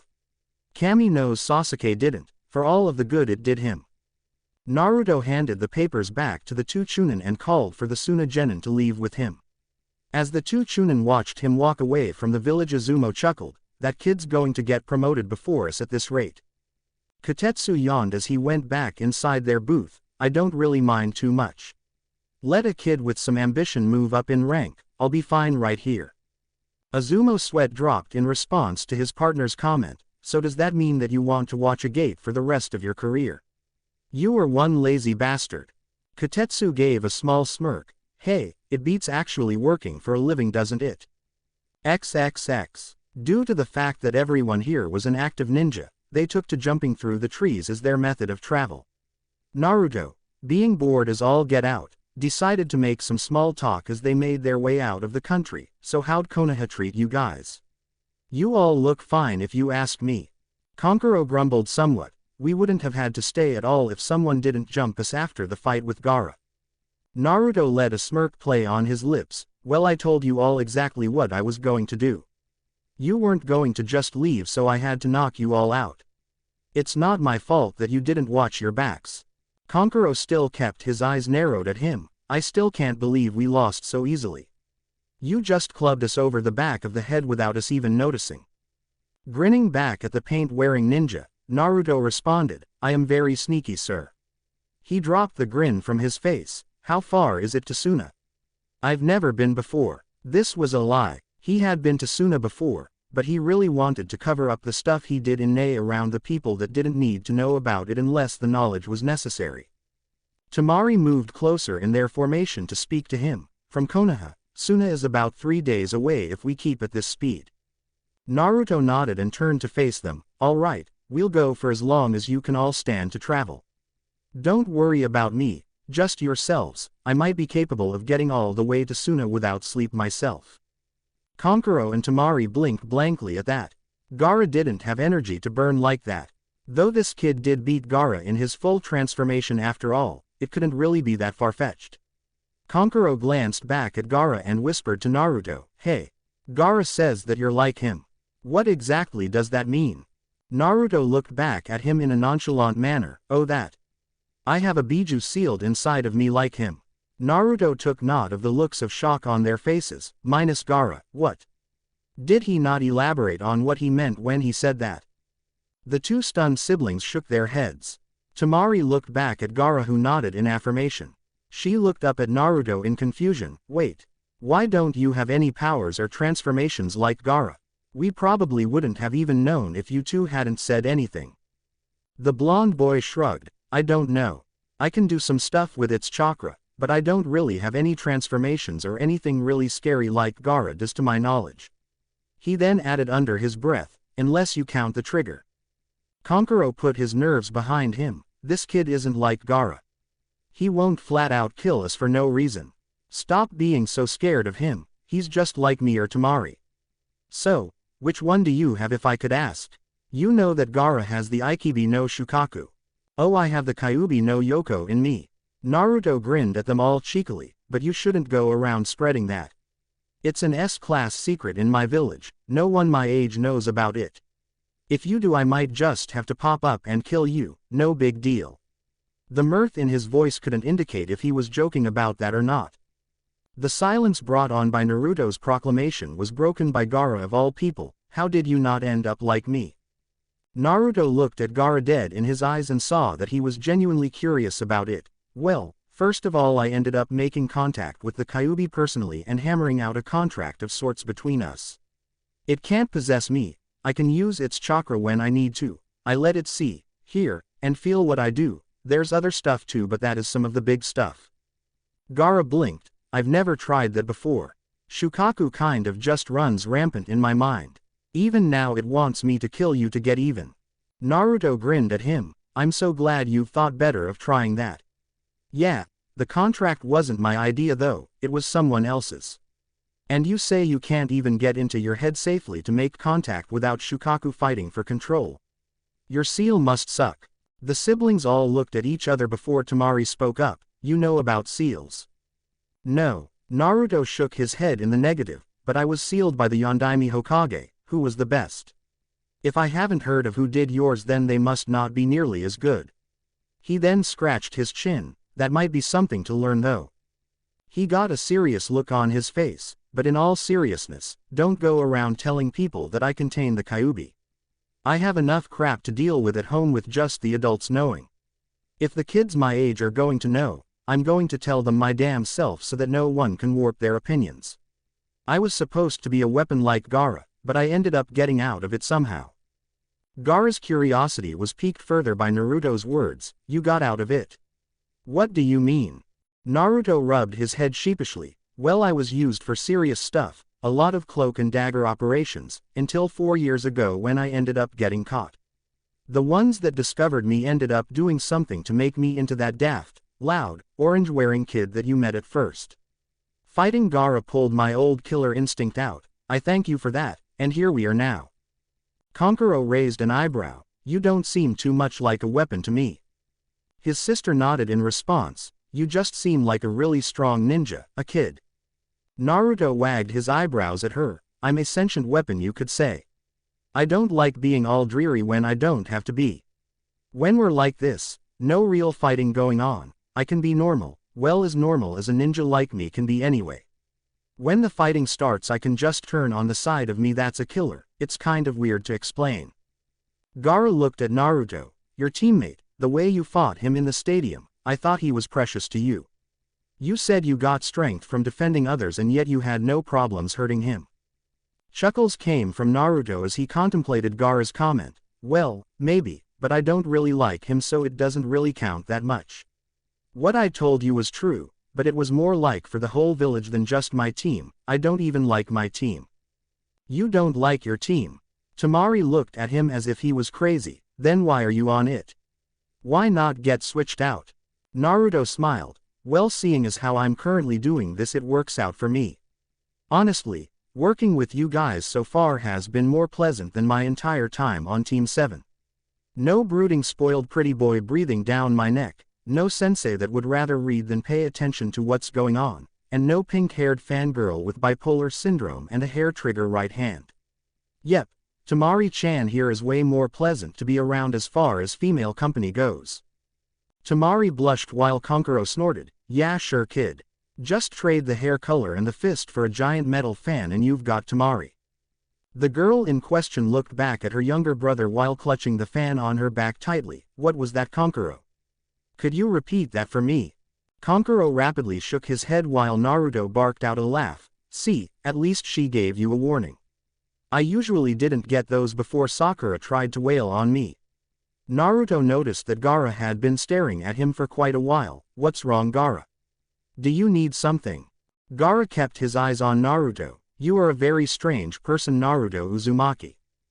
Naruto grinned foxily at him. Well, I don't think you can talk, calling me strange. You look like you want to say something though. Gaara's eyes turned back ahead as he broke eye contact with Naruto. It is nothing, Uzumaki. Naruto didn't believe him but let it slide as he kept his group jumping through the trees. If nothing else, we should reach near the border before it gets too dark to proceed any further. A group of nods and his focus was on their direction. XXX. As the day winded to a close in Konohagakure, Tsunade was still at her desk, going through the most unnecessary necessity the every cage was stuck doing. Of course I'm talking about paperwork. A knock at her door soon revealed Shizune. Tsunade-sama, Kakashi is here to see you. Tsunade sighed. Send him in. She flexed her wrist and hissed, damn Brad dragging me back here. I bet he just wanted to punish me with all of this writing on so many of these useless forms to cramp my wrist so I can't hit him anymore. Honestly, shouldn't I have an entire team of secretaries to handle all of the mundane crap? I am the Hokage after all. Shizune blinked. Note to self, find out if I actually should be looking for secretaries for things like that. A yell of her name from Tsunade brought the black-haired girl back to earth. Oh, I'm sending Kakashi in now, okay. Tsunade motioned with her hand and Shizune disappeared from the door, Kakashi appearing in her stead, with Sakura in tow. As they entered the room, Kakashi stood in front of Tsunade's desk. Hokage-sama, you wanted to speak to me personally about Team 7. Tsunade nodded. Yes, due to Naruto's promotion and as a part of the arrangement made in case he won the entire series of bouts against the Genin, I'm taking him off of Team 7 effective immediately. Kakashi's visible eye went wide. Hokage-sama, I'm aware that Naruto needs to work with others because of his new rank and everything, but why take him off of Team 7 completely?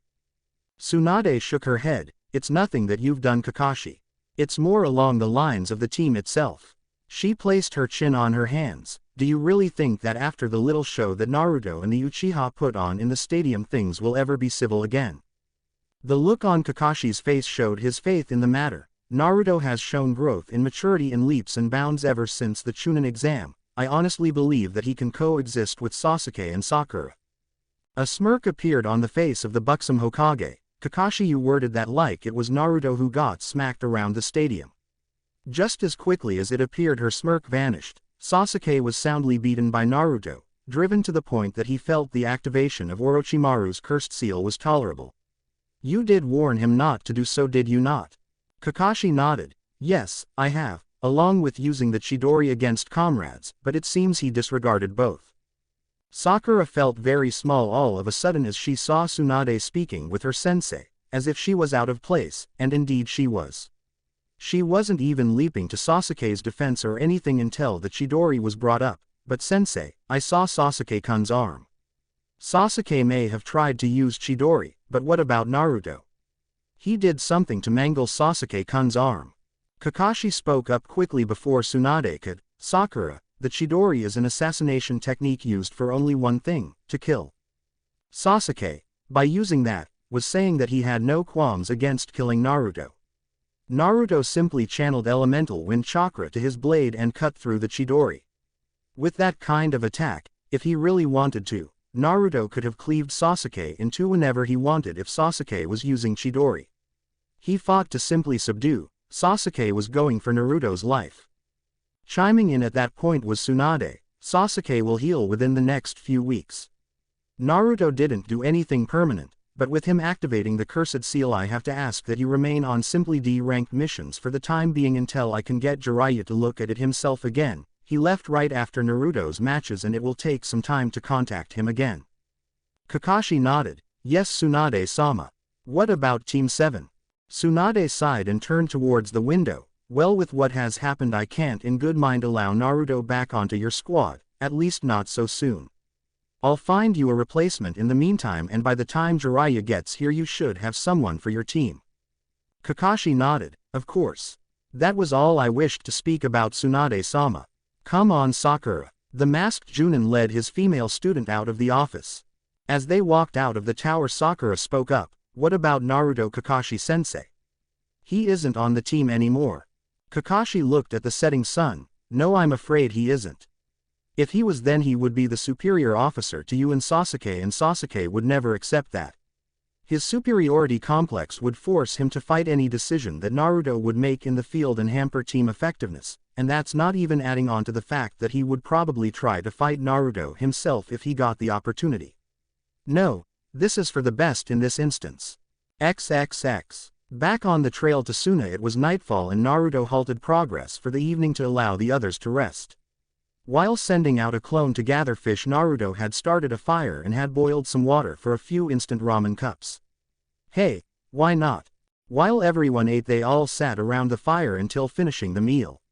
He looked at the siblings and tried talking to them again. So what happened to your sensei, the guy with the veil on his face?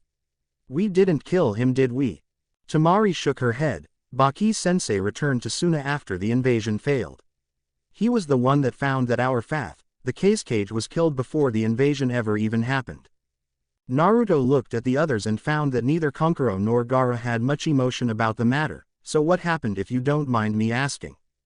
Kankuro answered him. Orochimaru had infiltrated our village and had been masquerading as the cage for quite a while before the invasion. Naruto threw his ramen cup to the side. I knew about the invasion. I knew about the plan for Gaara and everything. Orochimaru had his shit planned for years. Kankuro scoffed at that. Well, if you knew, then why didn't you stop it or something? The grinning Chunin unnerved him. That's another secret that's even deeper than the whole Kyuubi thing. I will say that it's half of the reason that I ended up a loudmouth when the Chunin exams started. Again, I can't say thank you enough to Gaara for snapping me out of it.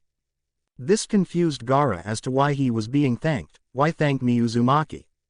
I tried to kill you and destroy your village. I don't understand. Naruto shook his chopsticks at Gaara chidingly before throwing them into the fire. But you didn't kill me or destroy anything, did you? All you ended up doing was giving me my fighter IQ back. That's why I'm grateful, because if you didn't do that, who knows how I might have ended up. I mean, did you see me beforehand? Naruto shivered. It gives me the creeps just thinking about it sometimes. That brought a round of laughs from the siblings minus Gaara. Temari was still curious about some things though. Naruto, you say you're a host like Gaara. Well, how were you treated? Gaara had assassins after him since he was 6 years old. Naruto thought to himself for a moment before speaking. Well, it was kind of like him, minus the assassinations for the most part. It was mostly people treating me like crap until I up and disappeared for a while. I just stopped caring for a while and stayed out of public. When I got older, nothing really changed. Even now I'm just now starting to get some respect in Konoha. Gaara looked at him. How did you take it? His blonde fellow container shrugged. I had a few ways. First of all, like I said, I just stayed out of public. Another reason is because I was always busy. When I was a kid, I always had something to do to occupy my time. The last reason is because eventually some people actually started treating me like a real person. That was probably a big reason why. Naruto looked up at the moon. Being acknowledged positively for being you is a powerful thing. When the people around you are just glad that you're alive, there's just something about that just doesn't compare to most other things. Guys like me and Gaara can relate to that. He lowered his head and noticed that all 3 siblings were giving him their undivided attention. Sweat dropping because he really had nothing else to say, Naruto stood up. Well, you can all get some sleep. I'll stay up and keep watch first. Gaara blocked Naruto's way with his sand. Uzumaki, I will keep watch for the night. I cannot sleep anyway, so it isn't inconvenient to me. Naruto looked at Gaara and smiled at him. Sure thing, Gaara, thanks a lot then. Alright, I'm going to go drain the lizard before I go to sleep. I'll be back in a flash. As Naruto walked away and Gaara left to find an area suitable for watching over the campsite for the night, Kankuro and Temari were stunned. Kankuro looked at Gaara walking away. Did Gaara just volunteer for night watch? He never did that before. Temari watched the direction Naruto went off in. I think it has to do with that Naruto guy. Gaara's been like this ever since he fought him, remember? He hasn't tried to or talked about killing anyone since then. As she watched him return to camp and pull out his sleeping things, she was more curious about the blonde Konoha ninja that had somehow calmed Gaara. XXX. The next couple of days found the group traveling from the woods to the desert with almost alarming transfer of landscape. The trip was pretty uneventful, with the exception of some dumb bandits that thought it would be a good idea to attack a group of ninjas. They took this opportunity to let Gaara let off some steam in the form of eradicating the lot of them in a wave of sand. Poor bastards never had a chance. As they traveled, they kept up the same routine as usual, with Naruto trying to engage them in conversations to get to know them better. With Kankuro, he pretty much let slide their introduction back before the Chunin exams and started off fresh. It didn't really take long for them to start hitting it off. Kankuro had a strange sense of humor, and when coupled with Naruto's dry wit and penchant for picking with people like Gaara, usually ending up with him getting thrown by an arm of sand by Gaara, much to Kankuro and strangely Gaara's amusement. Naruto took the time traveling with them to also flirt shamelessly with Temari. At first he simply took to answering her questions about how he lived and what he was used to doing as a ninja and asking her the same in turn, but that soon turned to him sidling up to her during breaks and randomly commenting on her good looks and how he'd like to take her to some place called Ichiraku whenever she came back to Konoha during their travels. She didn't use her fan to brain him for two reasons: because he did beat Gaara and then still had enough energy to capture them and jump into the fray of the invasion, so she didn't really feel like trying to incur his wrath. The other reason was because on the occasions she did try to swing at him, he dodged and then made comments on how he liked strong girls. Kankuro got a few laughs off of that, right until Temari realized that hitting Kankuro with her fan was no trouble at all. Naruto even got Gaara to talk sometimes, not very often, but he still got him to speak, and that was something. He usually compared Biju with Gaara, and inwardly bitched to Kyuubi about why the hell he couldn't get a cool defense like Gaara had. He was sick of getting his ass kicked. Anyway, the point is, Naruto was quickly getting close to the Suna Genin. The fact that he didn't rub the fact that he beat them in their faces helped exponentially. And now they were traveling through the desert, edging ever closer to Sunagaku.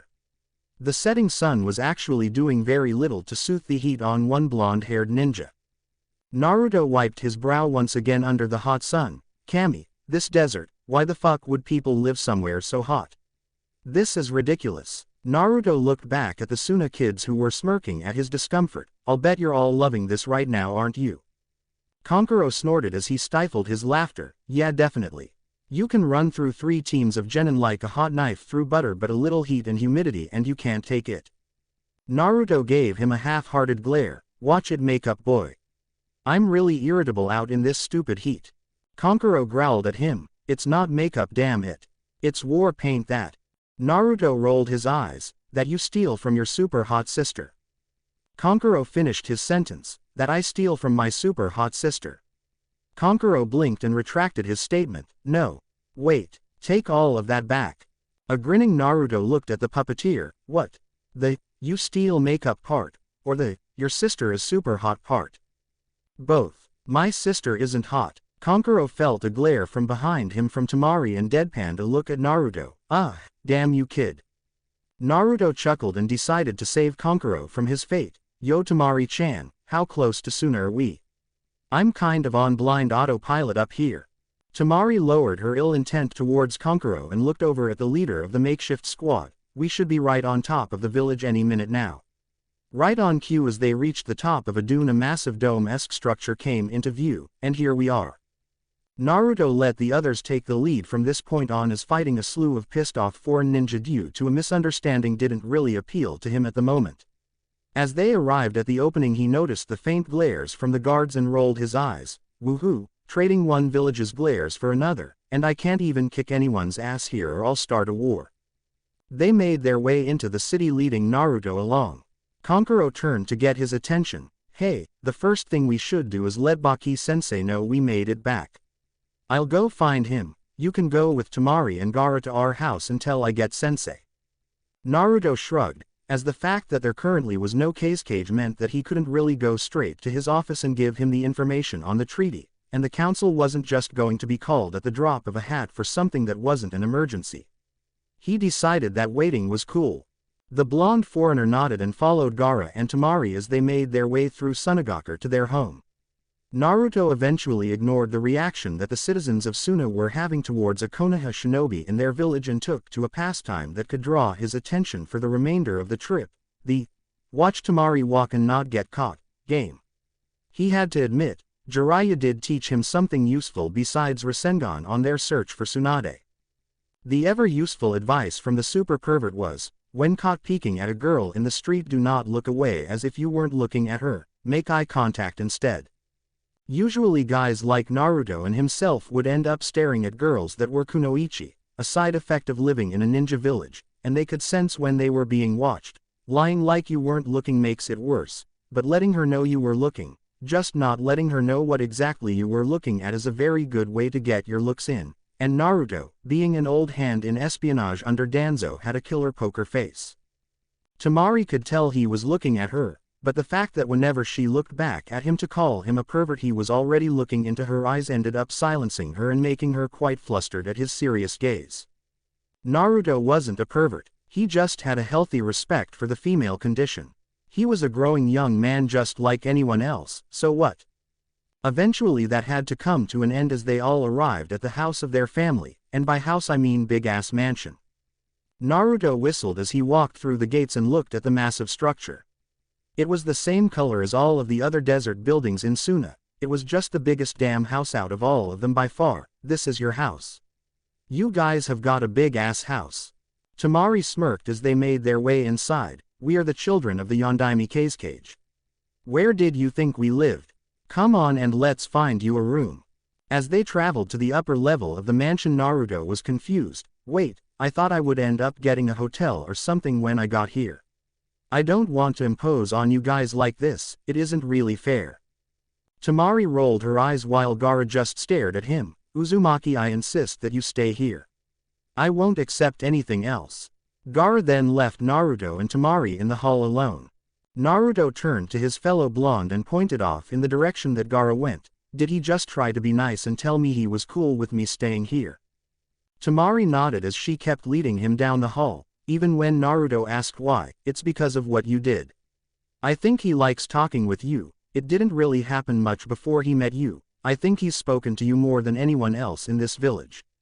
I'm okay with it too, I guess. Why? Naruto was looking around and realized this place was too rich for his blood. I did kind of get you all captured and all of that other stuff, you know. Temari waved off his excuse. It was your job. I'm just glad you didn't kill us or anything. It was an invasion after all. Naruto grinned at her. I would never. Killing such a beautiful thing like you would have been madness for me to get over after the deed was done. Naruto once again ducked a swing of her fan that surprisingly didn't break anything in the hallway when she missed. Temari placed the fan on her back again with the faint traces of a blush on her face. She honestly wasn't used to being flirted with at all. The entire time before this everyone had been too afraid of Gaara to even attempt to get close to her. And out of the blue here comes this kid that not only has the gall to try it, but who doesn't fear Gaara because he'd already beaten Gaara cleanly once before. She had to admit, it was kind of nice for a boy to talk about her like that, and it wasn't like he was bad looking.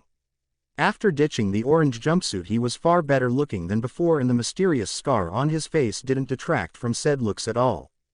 They came to a stop in front of a door that Temari opened for him. This will be your room for your stay. Naruto went inside and had to do a complete spin to fully take in the aesthetics of the room. This is my room. This is probably as big as my entire damn apartment. Does this room have its own bathroom? What the hell do you guys do with all of this space? Temari had a humored smile on her lips. We're rich, so anything we want would be the correct answer to your question. Naruto chuckled and began setting his things by the bed. The rest of us are down the hall. If you need something, our rooms aren't that hard to find. Naruto nodded. Okay, I guess I'll just go to sleep tonight and worry about other stuff in the morning, like the scroll and all of that. No one will probably even get into gear about this until then anyway. Okay, Kankuro, or I will help you with that tomorrow. She watched as he walked into the bathroom and began splashing his face with water from the sink. Good night then, Naruto. He heard her and yelled out from the bathroom, good night, Temari-chan. As the sounds of her shutting the door rang out through the room, Naruto sighed and shut off the water before returning to flop on the bed. As Temari walked through the hall to reach her own room, she had to giggle when a familiar voice rang out shortly after she shut his door. Oh Kami, even their beds crap all over mine. This mission is awesome. XXX. The next day Naruto met up with the Suna Council that, surprisingly, showed him more respect than he had received anywhere prior to this. However, he chalked it up more to the fact that he was something of an ambassador in this case. After that meeting, which mostly consisted of him sitting and listening to the old men bicker over how this should be taken, Baki assured him he wouldn't have to sit through something like that for the rest of his time in Suna, which brought a laugh from the boy. He and Baki eventually met up with Temari, Kankuro, and Gaara at a training ground and found Temari obliterating the desert scape. It was then that he was blindsided with a request from the fan-wielding girl. Naruto blinked incredulously. You want me to what? Temari leaned against her fan, staring Naruto down. I want to fight you, so come on. Naruto kept blinking at her. You against me? Really? Why would you want to fight me?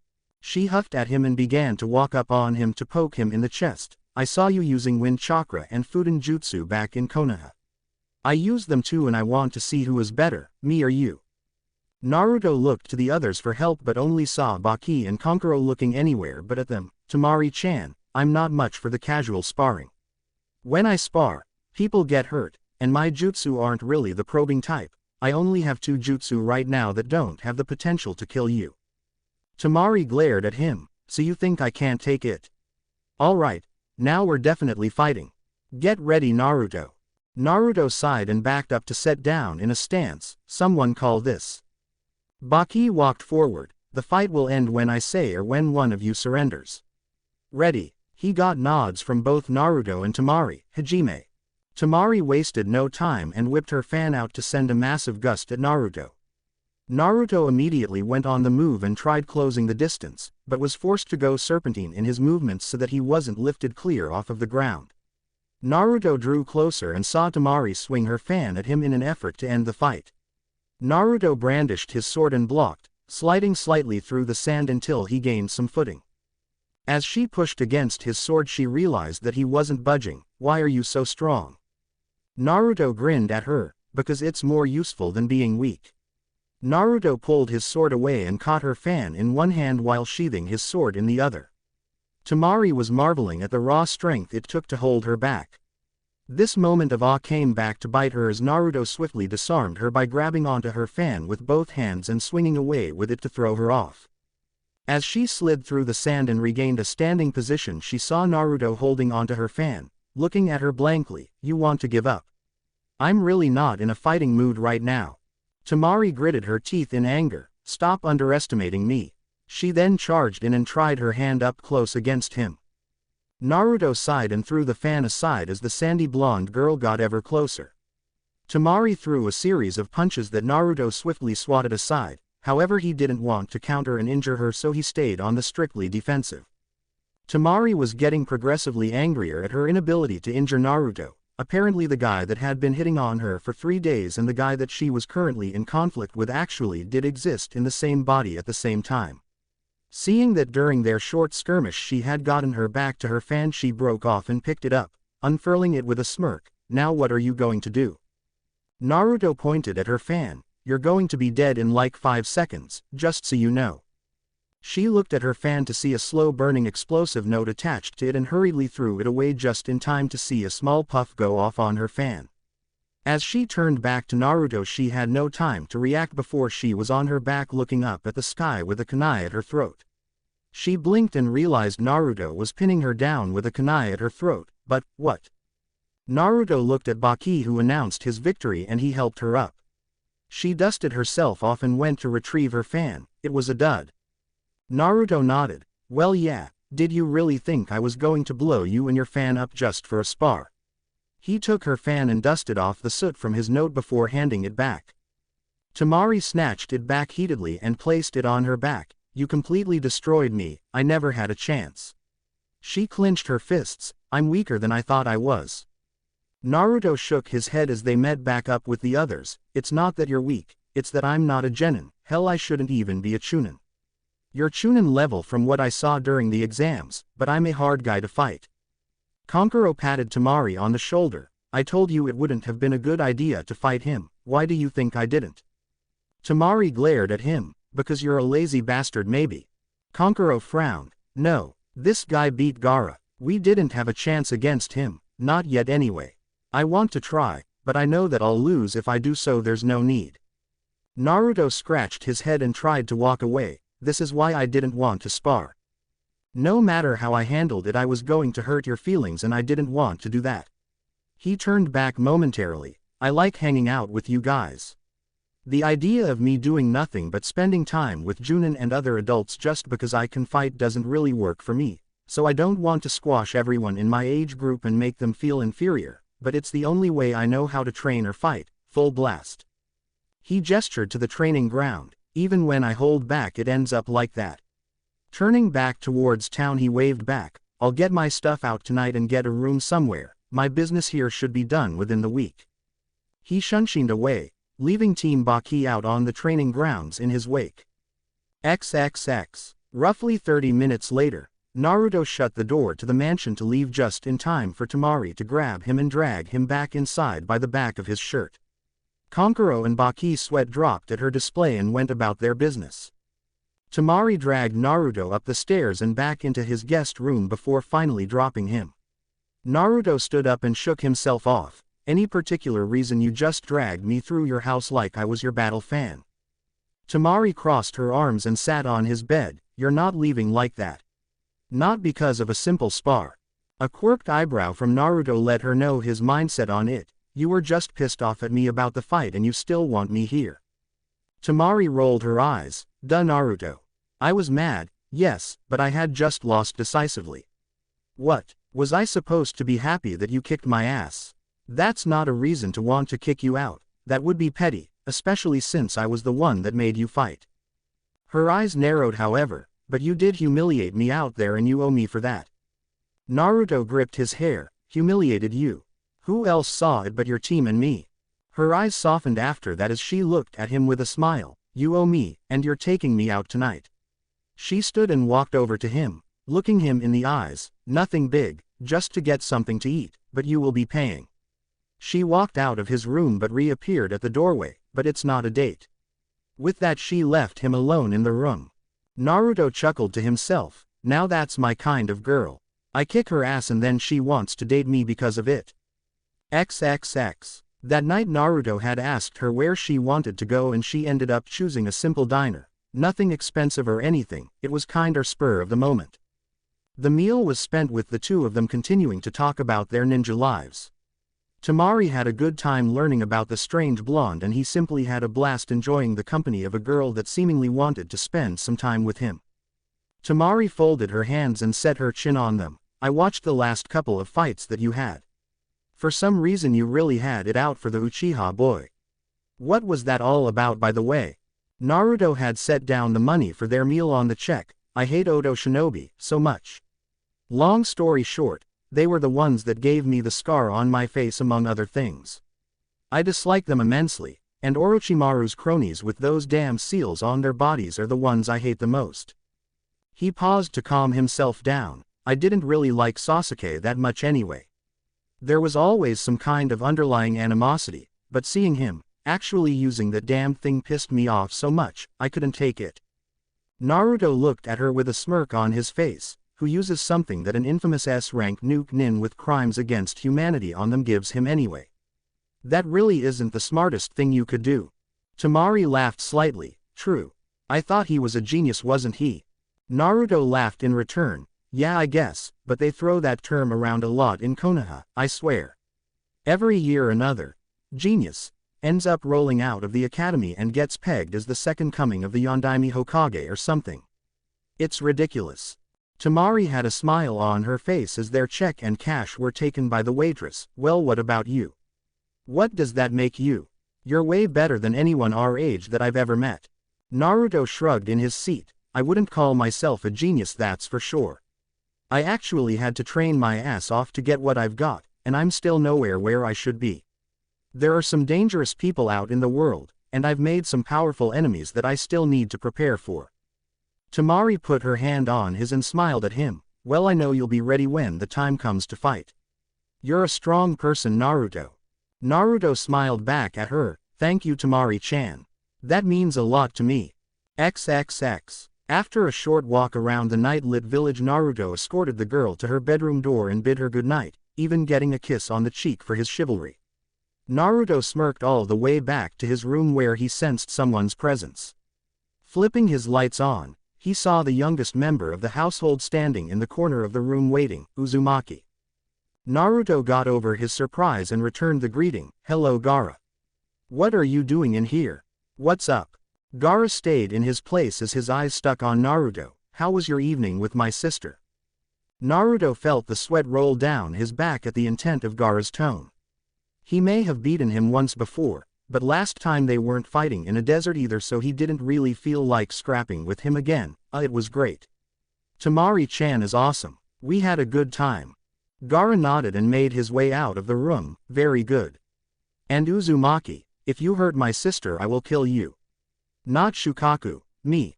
Naruto blinked as Gaara's presence left before a door down the hall shut. Did Gaara just pull the protective brother card on me? Naruto shook his head and started getting ready for bed. This mission is weird. XXX. The next day Naruto received the scroll from the council, with their offers to Konoha for a treaty. With the bulk of his mission completed, Naruto bid each of the siblings goodbye at the gate. He shook Gaara's hand, bumped fists with Kankuro, and got a hug and a kiss from Tamari. That last one spurred him to a blush as he sputtered out a goodbye and turned to return to Konoha through the desert. Tamari smirked at his reaction while Kankuro laughed heartily at the super strong kid getting so flustered. Naruto took off through the dunes to return to Konoha for his next assignment. Little did he know how important this next one would be to him personally. Thank you for watching. If you enjoyed the video, be sure to like, comment and subscribe, as well as checking out the author on fanfiction.net.